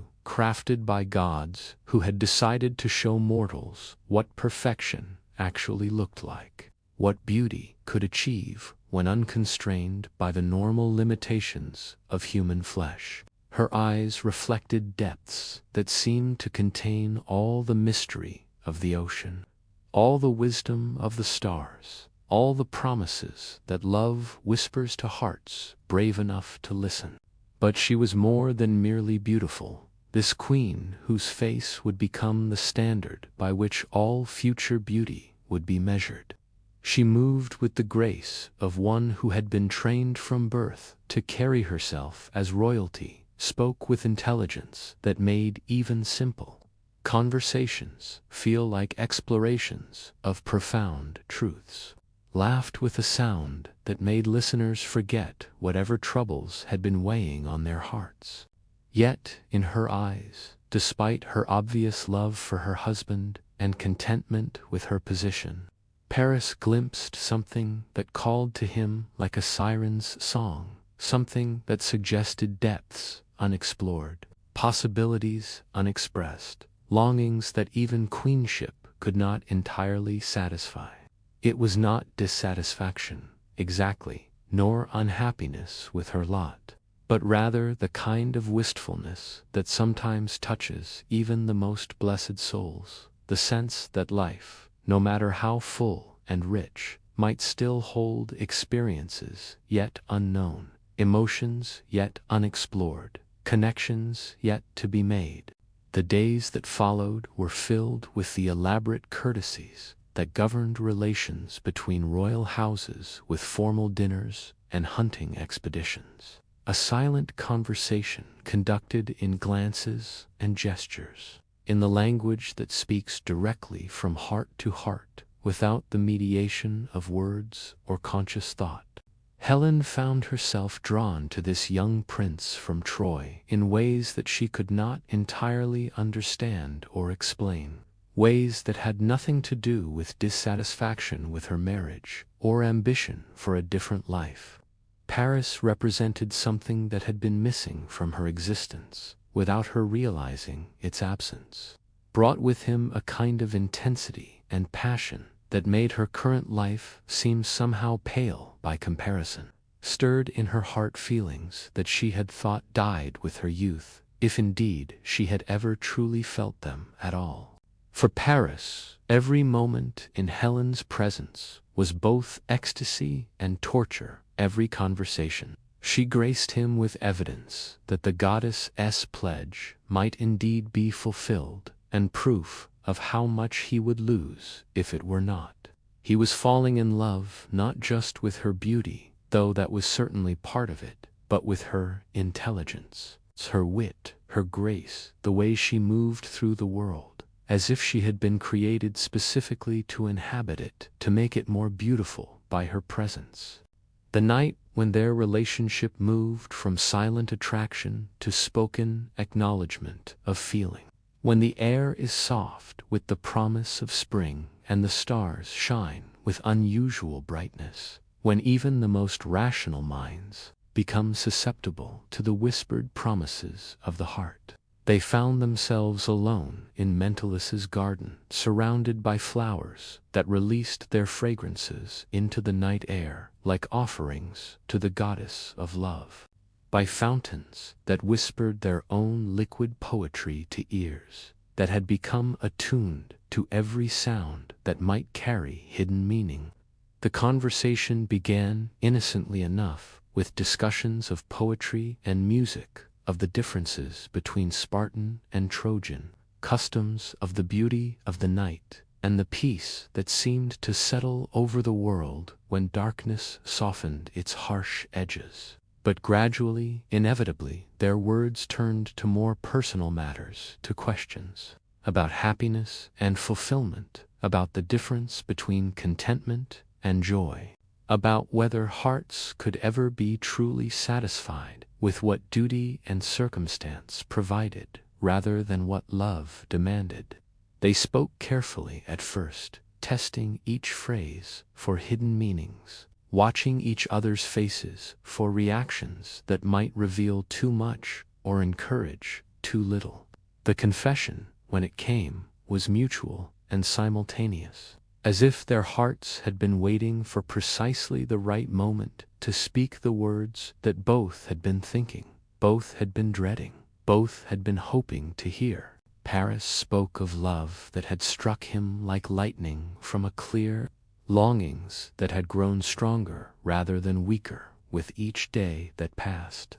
They did not touch that night, did not allow their bodies to express what their hearts had confessed, but words spoken under starlight with the scent of flowers can create bonds that no distance can break, can forge connections that no amount of rational argument can sever. They parted, knowing that everything had changed, that the innocent, diplomatic visit had become something far more dangerous and far more precious, that they stood on the brink of choices that would affect not just their own lives, but the lives of everyone they loved. The decision to flee together came not from careful planning, but from the kind of desperate impulse that seizes lovers when they realize that separation will be unbearable, that duty demands sacrifices too great for hearts already given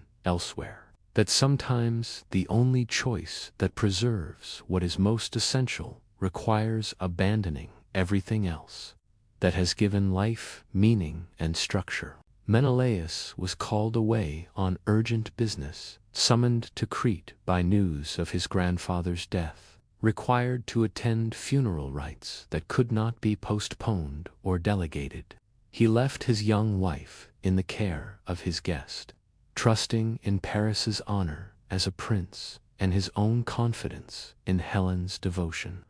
never imagining that hospitality could be repaid with betrayal, that courtesy could be answered with the theft of the thing most precious to him in all the world. The night of their departure was one of those nights when the boundary between dream as queen taking instead only the essential items that would allow her to create a new existence in whatever distant place their love could find sanctuary. Paris had prepared his ship in secret, had chosen his most trusted companions for the voyage, had made arrangements for the journey that would carry them away from Greece toward Troy, toward whatever future their love could create, despite the obstacles that duty and honor and the legitimate anger of an abandoned husband would place in their path.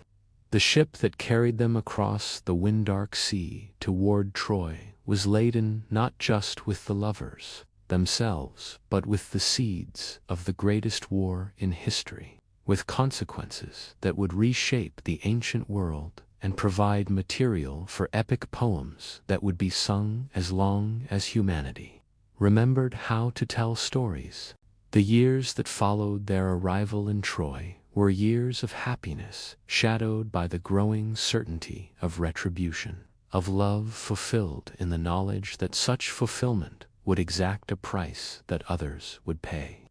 of joy tainted by the understanding that their personal happiness had been purchased with the suffering of countless innocents. Helen became the queen of Troy in all but name, beloved by Paris, respected by his family, accepted by a people who understood that love sometimes requires choices that conventional morality cannot approve, but that the heart cannot deny. But across the sea, in palaces throughout Greece, kings and princes were gathering their armies, were honoring the oaths they had sworn.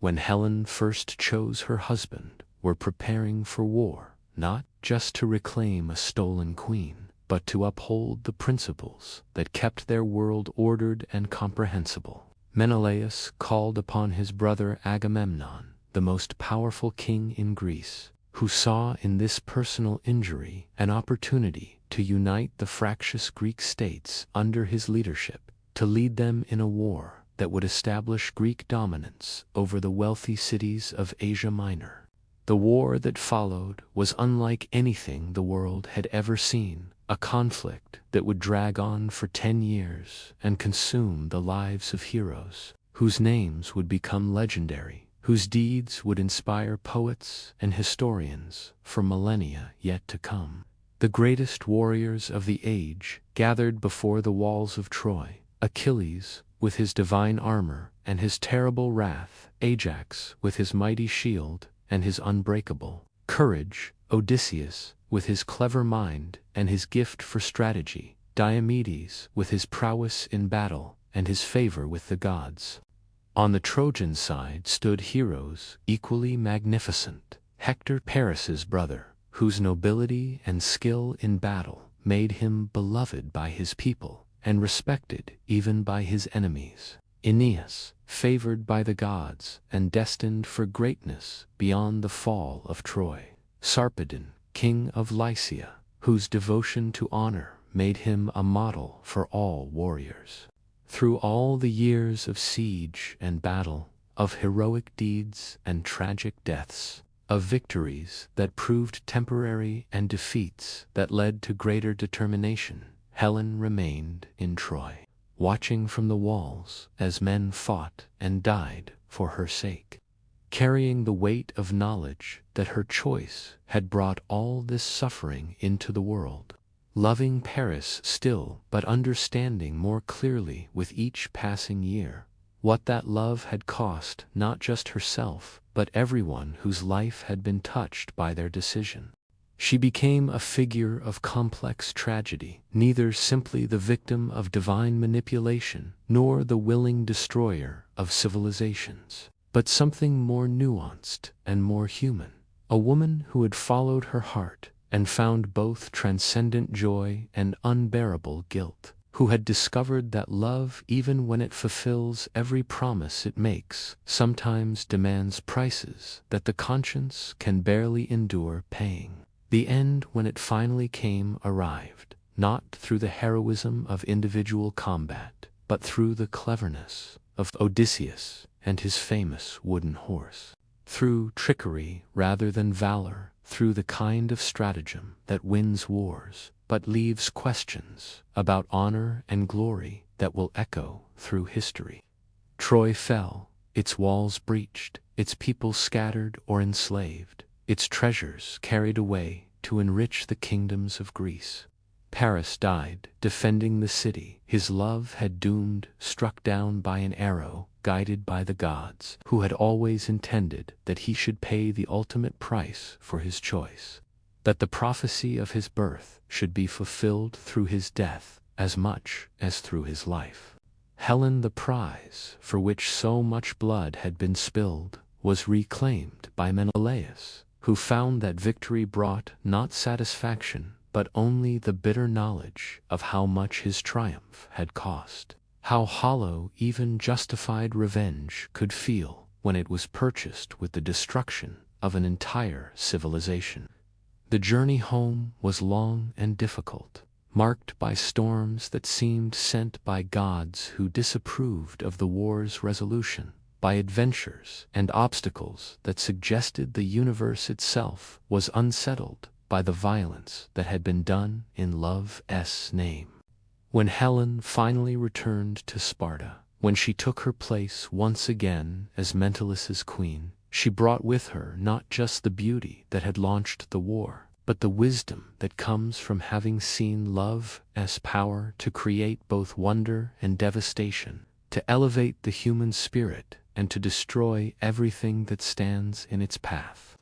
The story of Paris and Helen endures not as a simple tale of love conquering all, but as a complex meditation on the relationship between personal happiness and social responsibility, between the demands of the heart and the needs of the community, between the individual's right to pursue fulfillment and the consequences that such pursuit can have for others. Their love was real and profound and transformative, but it was also destructive on a scale that defied comprehension, beautiful in its intensity, but terrible in its results. The ancient poets who told their story understood that love, particularly love that challenges social norms and established order, always exists in tension with the world around it, always faces choices between personal fulfillment and communal harmony, always risks becoming the spark that ignites conflicts larger than itself. The face that launched 1,000 ships was beautiful beyond imagining, but it was also a reminder that beauty, like love itself, can be the most dangerous force in existence when it appears in the wrong place at the wrong time, when it calls forth desires that cannot be safely satisfied within the boundaries of conventional morality. Yet even knowing the cost, even understanding the destruction that followed, even acknowledging the suffering that their love brought to countless innocents, we cannot entirely condemn Paris and Helen for following their hearts, for choosing love over duty, for pursuing personal happiness despite the consequences. Their story reminds us that love, real love, often demands choices that seem impossible, sacrifices that appear unbearable, risks that rational minds would never accept. In the end, perhaps the greatest tragedy of their tale is not that they loved, but that they lived in a world where such love could not exist without destroying so much else that was precious, where personal fulfillment and social harmony were placed in opposition rather than harmony, where the heart's truest desires became the instrument of civilization's destruction. The ships that sailed to Troy carried more than warriors and weapons. They carried the hopes and fears and contradictions of the human condition itself, the eternal struggle between what we want and what we ought to want, between the life that calls to us and the life that duty demands, between love as liberation and love as destruction. Helen's face may have launched those 1,000 ships, but it was the human heart, in all its complexity and contradiction, that provided the wind that filled their sails. In the sun-soaked lands where the ancient Greeks built temples to honor gods whose passions rivaled their own, where marble columns reached toward azure skies and poets sang of heroes whose deeds would echo through eternity, there unfolded a love story that would become perhaps the darkest warning ever crafted about passion as power to transform devotion into vengeance, love into hatred, and the protective instinct into the instrument of ultimate destruction. The heroine of this tale was Medea, princess of Chalcis, daughter of King Ates, granddaughter of the sun god, Helios himself, blessed with beauty that rivaled the goddesses, and cursed with knowledge of the dark arts that could bend nature itself to her will. She was no ordinary princess, content to embroider tapestries and wait for marriage to some neighboring prince, but a sorceress whose power over herbs and potions, spells and enchantments, made her one of the most formidable women in the ancient world, feared by enemies and respected even by gods who understood that her magic was not mere trickery, but genuine command over forces that most mortals could not even perceive. Her realm of Chalcis lay at the edge of the known world, where the sun rose each morning from the palace of her divine grandfather, where strange plants grew that existed nowhere else on earth, where the very air seemed charged with magic, and the boundaries between possible and impossible were as thin as morning mist. It was to this distant land that Jason came leading his band of heroes on their quest for the Golden Fleece, that legendary treasure that hung from an oak tree in a sacred grove, guarded by a dragon that never slept, protected by her father's magic and the ancient curse that had been placed upon any who would dare to steal it. Jason was everything that young women dream of in heroes, tall and strong, with eyes like the sea in summer, blessed with the kind of charisma that made other men eager to follow him into danger, gifted with courage that never wavered, and a voice that could inspire even the most reluctant hearts to attempt the impossible. He had sailed from Greece with the greatest heroes of his generation, warriors whose names would become legendary. Hercules with his incredible strength, Orpheus with his magical music, the Dioscuri with their divine heritage, and dozens of others whose skills and courage had made the voyage of the Argo the most famous expedition in the ancient world. But for all their heroism, for all their legendary prowess, the Argonauts found themselves facing challenges in Colchis that seemed beyond mortal ability to overcome. King Aetes, suspicious of these foreign heroes and protective of his treasure, set before Jason tasks that appeared designed not to test his worthiness, but to ensure his death. He must yoke fire-breathing bulls and use them to plow a field, then sow that field with dragons' teeth that would spring up as armed warriors, then defeat those warriors in single combat, all before attempting to approach the sleepless dragon that guarded the golden fleece itself. It was then that Medea first laid eyes upon Jason, watching from her palace window, as he stood before her father and accepted these impossible challenges with the kind of calm courage that marked true heroes, as if facing death was simply another task to be completed rather than a fate to be feared. In that moment, as their eyes met across the crowded throne room, something passed between them that was more powerful than magic, more binding than any spell she had ever woven, more transformative than all the potions in her vast collection. Love struck her like lightning from a clear sky, sudden and complete and utterly overwhelming in its intensity.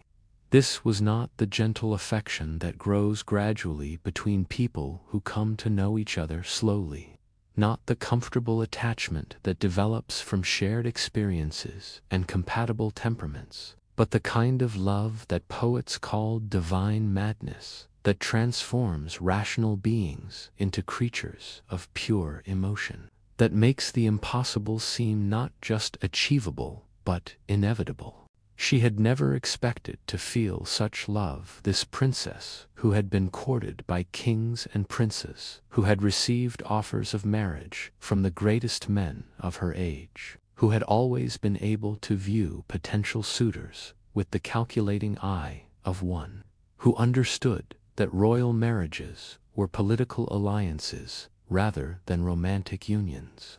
But Jason was different, represented something that her life in the magical kingdom of Colchis had never offered, promised adventures and experiences that even her considerable power could not provide. But more than that, she saw in him a kind of nobility that called to something deep within her soul, a purity of purpose that made her want to be worthy of his regard, a heroism that inspired her to use her formidable abilities not for her own advancement, but in service of his quest. For the first time in her life, her magic seemed to have found its proper purpose, her knowledge of the dark arts, transformed from a source of personal power into an instrument of love, her abilities as a sorceress becoming gifts she could offer to the man who had unwittingly conquered her heart. The decision to help Jason accomplish his impossible tasks came not from careful calculation, but from the kind of instantaneous commitment that only true love can inspire, the willingness to risk everything for the sake of another's success, to use every gift and talent at one's disposal to ensure the beloved's triumph, even if it means betraying family, country, and every loyalty that had previously defined one's identity. Night after night, as Jason prepared for the trials that awaited him, Medea worked in her secret chambers, brewing potions that would protect him from the bull's fire-preparing salves, that would make his skin invulnerable to their bronze hooves, crafting spells that would give him strength beyond mortal limits and wisdom beyond his years. She asked nothing in return, sought no promises of love or marriage, demanded no guarantees that her assistance would be remembered or rewarded, driven by the simple knowledge that his success had become more important to her than her own life. When Jason faced the fire-breathing bulls, yoked them with hands protected by her magic, and plowed the field while flames that should have reduced him to ash merely warmed his enchanted skin, Medea watched from hiding with her heart beating so fast she feared it might burst from her chest. When he sowed the dragon's teeth and the armed men sprang from the earth, when he followed her whispered advice and threw a stone among them to turn them against each other, when he stood victorious over their fallen forms, while her father's court looked on in amazement, she felt a pride and joy that surpassed any emotion she had ever experienced. But the greatest test still awaited, for the golden fleece remained in its sacred grove, guarded by the dragon whose eyes had never closed in sleep, whose venom could kill with a single drop, whose coils were strong enough to crush the life from heroes much stronger than Jason. It was for this final challenge that Medea's help would prove most essential, for no mortal strength or courage could overcome such a guardian. No normal magic could defeat a creature that had been blessed by the gods themselves. The night when Jason attempted to claim the golden fleece was a night that would forever after divide Medea's life into before and after, into the innocent princess she had been and the woman of power and consequence she became. She led him through the darkness to the sacred grove, her magic parting the barriers that would have stopped any other mortal, her spells creating paths where none had existed before, her knowledge of the ancient powers opening doorways that had been sealed since the world was young. Standing before the great dragon, its eyes glowing like coals in the darkness, its massive form coiled around the tree that held their prize, Jason felt for the first time since beginning his quest a fear that threatened to paralyze him completely. But Medea stepped forward, raised her hands, and began to sing in the ancient language that predated human speech, words that seemed to reach directly into the dragon's mind and heart, sounds that carried with them the power of her divine heritage and her years of studying the deepest mysteries of magic. The great beast, which had never known rest, slowly began to succumb to the spell, its terrible eyes growing heavy, its massive head lowering as sleep finally claimed the eternal guardian, as it slumbered for the first and last time in its long existence. Jason climbed the sacred tree and claimed the golden fleece, the prize that had been the goal of his entire quest, the treasure that would make his name immortal in the songs of poets yet to be born. But even as he held the fleece in his hands, even as victory seemed complete, Jason understood that their troubles were only beginning. King Ates would never willingly allow the treasure to leave his kingdom, would pursue them with all the considerable forces at his command, would call upon allies and magic and the power of the gods themselves to reclaim what had been stolen from his land. Their escape would require not just speed and courage, but strategy and sacrifice, and the willingness to pay prices that neither of them could yet fully comprehend. It was Medea who made the escape possible, Medea who used her magic to delay pursuit, Medea who chose love over loyalty to family and homeland, Medea who made the terrible decision that would forever mark her as a woman capable of actions that transcended normal human morality, to ensure their escape, to give Jason and the Argonauts time to reach their ship and sail away, before her father's forces could catch them. She committed an act so shocking that even those who heard it whispered could barely believe that such a thing was possible. She killed her own brother, Apsyrtus, the prince who had been sent to negotiate their surrender, the young man who had grown up beside her in the palace of Colchis, who had shared her childhood and her education in the magical arts, who had loved her with the uncomplicated devotion that only siblings can share. She cut his body into pieces and scattered them along the path of their escape, knowing that her father would be forced to stop and collect the remains for proper burial, knowing that the time required for such funeral rites would allow the Argo to reach the open sea and safety. The magnitude of this sacrifice, the willingness to commit not just murder but fratricide for the sake of love, marked Medea as a woman who had moved beyond the normal boundaries of human behavior, who had entered a realm where conventional morality held no sway, where love had become not just the highest value but the only value, the force that justified any action, no matter how terrible its consequences might be. Jason, horrified by what she had done, yet grateful for the escape it had purchased, found himself bound to Medea not just by love, but by complicity, not just by affection, but by the shared guilt of what their flight had required, not just by desire, but by the knowledge that she had sacrificed everything she held dear for his sake, had made herself an exile and a murderer and a woman without country or family for the sake of his quest. The voyage back to Greece was filled with adventures and dangers that tested not just their courage but their relationship, trials that revealed both the depth of their devotion and the cracks that such extreme actions had created in the foundation of their love. Medea used her magic again and again to save the Argonauts from disaster, called upon her knowledge of herbs and spells to heal their wounds and guide them through perils that would have destroyed any normal expedition,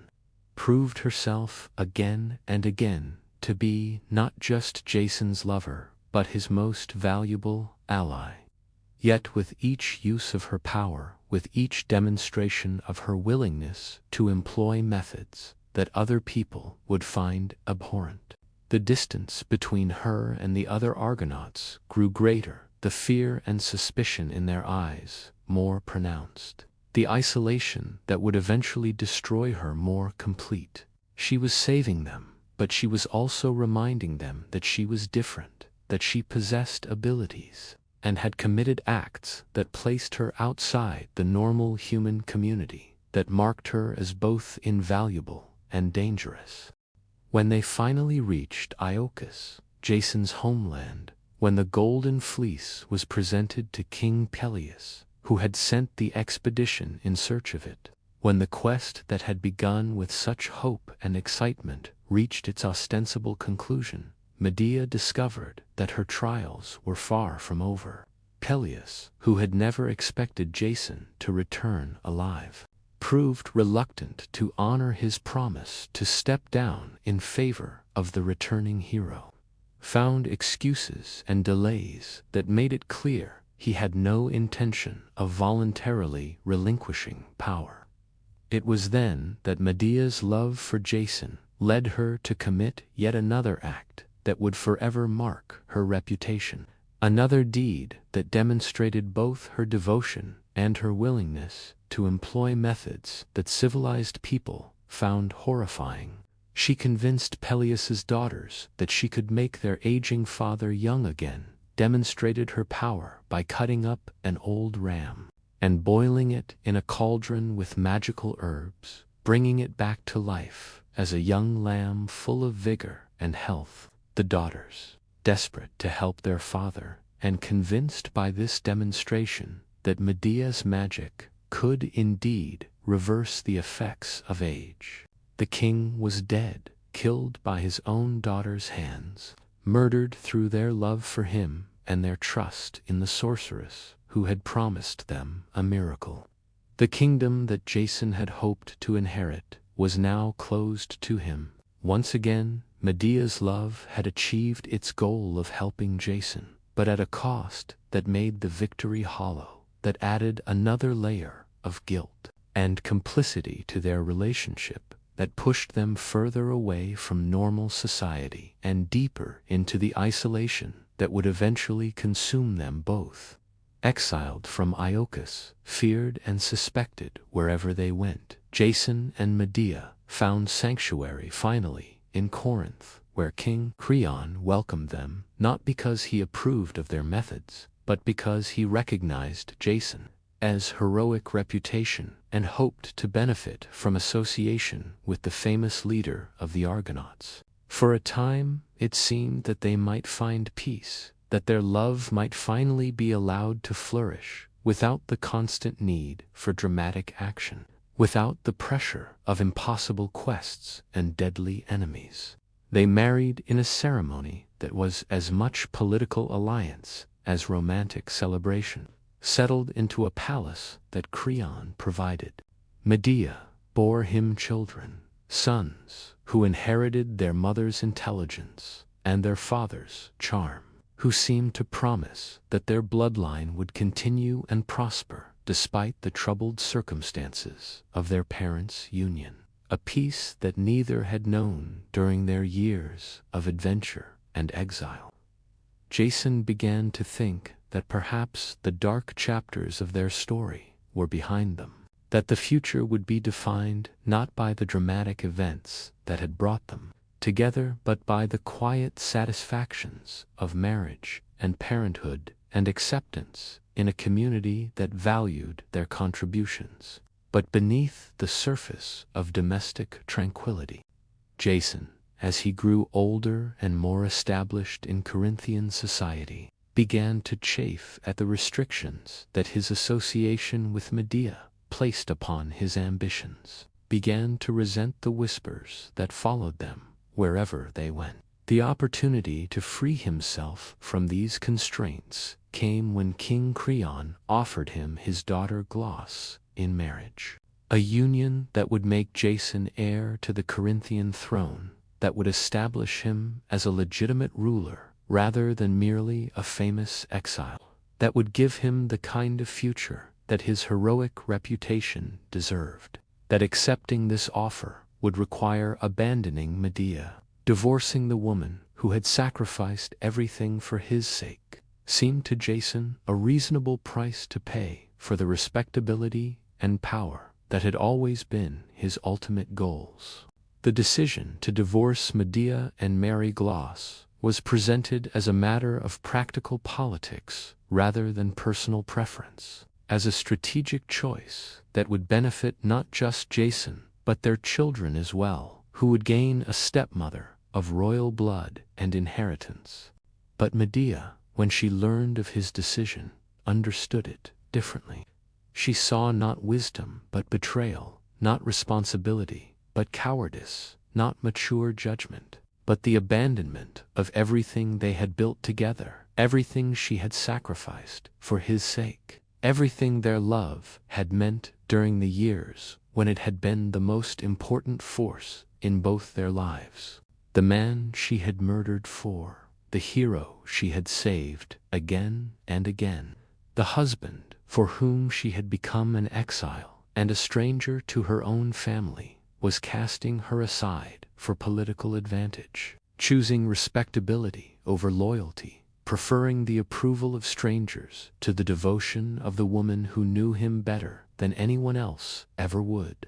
But something far more dangerous and far more devastating, the wrath of a powerful sorceress who had been pushed beyond the boundaries of human endurance, who had been betrayed by the one person she had trusted completely, who had discovered that love, no matter how deep or devoted, but even in her fury, even as she planned the revenge that would make her name synonymous with the dangers of scorning a woman's love, Medea attempted one final reconciliation, one last appeal to the man she had loved above all else in the world. If he would ensure that she and their children were provided for, if he would treat her with the respect due to someone who had been his partner in adventure and his companion in exile, his ally in danger and his lover in peace. She asked not for passion renewed,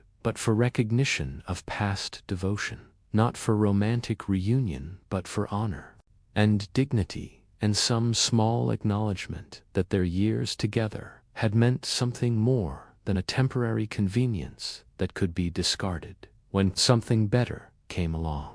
But Jason, embarrassed by the reminder of how much he owed her, uncomfortable with the guilt that her presence evoked, eager to close the chapter of his life that included magic and murder and methods that civilized society could not approve, rejected even these modest requests. He spoke to her with the condescending tone of someone explaining obvious realities to a person too emotional to understand them, treated her concerns as the hysterical complaints of a woman who could not accept the natural progression of his career and ambitions. In that moment, as she listened to the man she had loved above life itself dismiss their entire relationship as an unfortunate episode that was best forgotten, as she watched him speak to her as if she were a stranger whose concerns were no longer his responsibility,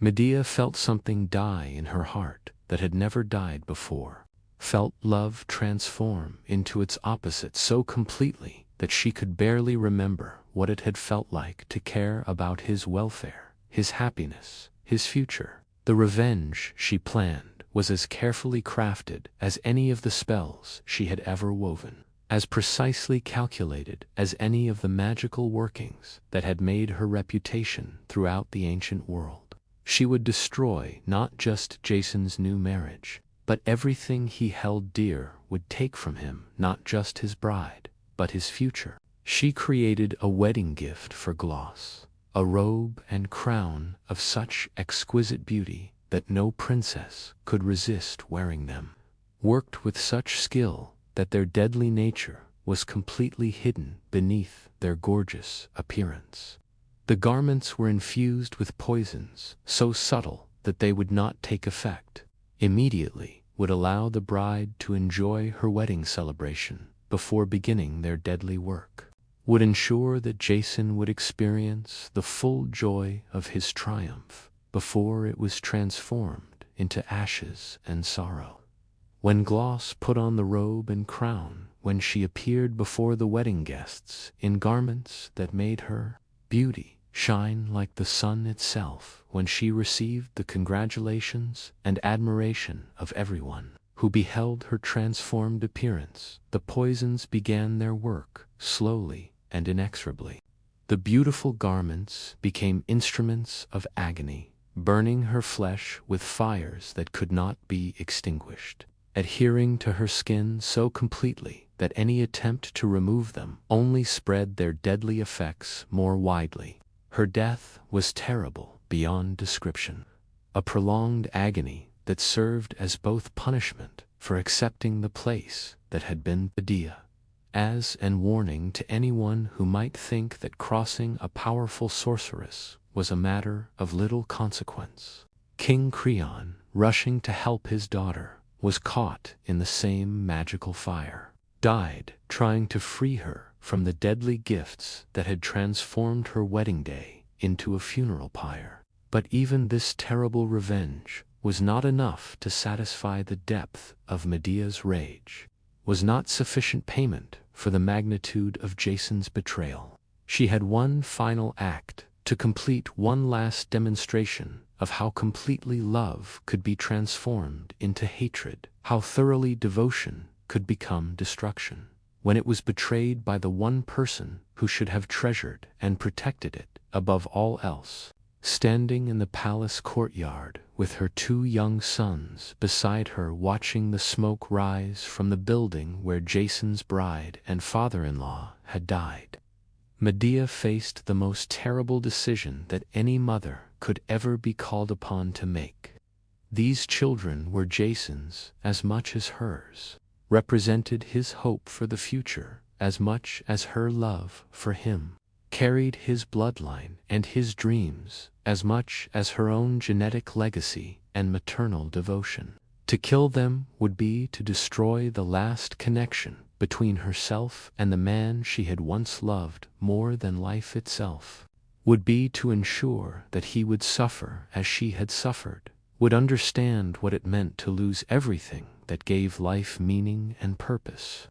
But it would also mean sacrificing her own children, murdering the innocent products of their love, turning herself into the kind of monster that even her enemies had never accused her of being. The internal struggle that preceded her final decision was perhaps the most agonizing moment in all of ancient literature. A battle between maternal instinct and the desire for revenge, between love for her children and hatred for their father, between the person she had once been and the creature that betrayal had transformed her into. The boys looked up at her with Jason's eyes, spoke to her in voices that carried echoes of his charm, reached for her with hands that reminded her of everything their love had once meant.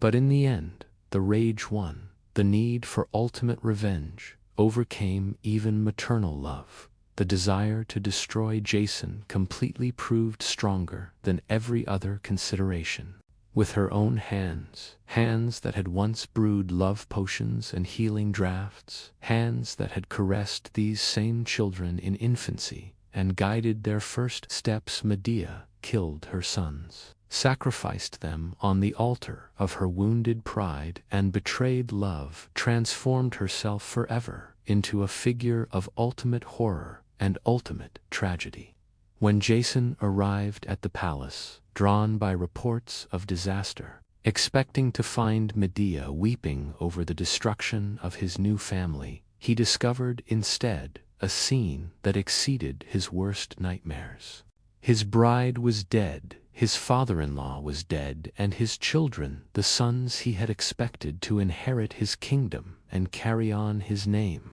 lay murdered by their own mother, sacrificed to her desire for revenge, so complete that it left him with nothing, absolutely nothing to live for. Medea appeared above him in a chariot drawn by dragons, sent by her grandfather Helios to carry her away from the scene of her ultimate triumph and ultimate crime. She looked down at Jason with eyes that held no trace of the love that had once burned there, no hint of the woman who had sacrificed everything for his sake, no reminder of the passionate princess who had chosen him above duty and family and every other consideration. She had become something beyond human understanding, a force of vengeance, so pure and terrible that even the gods who witnessed her departure felt a chill of recognition,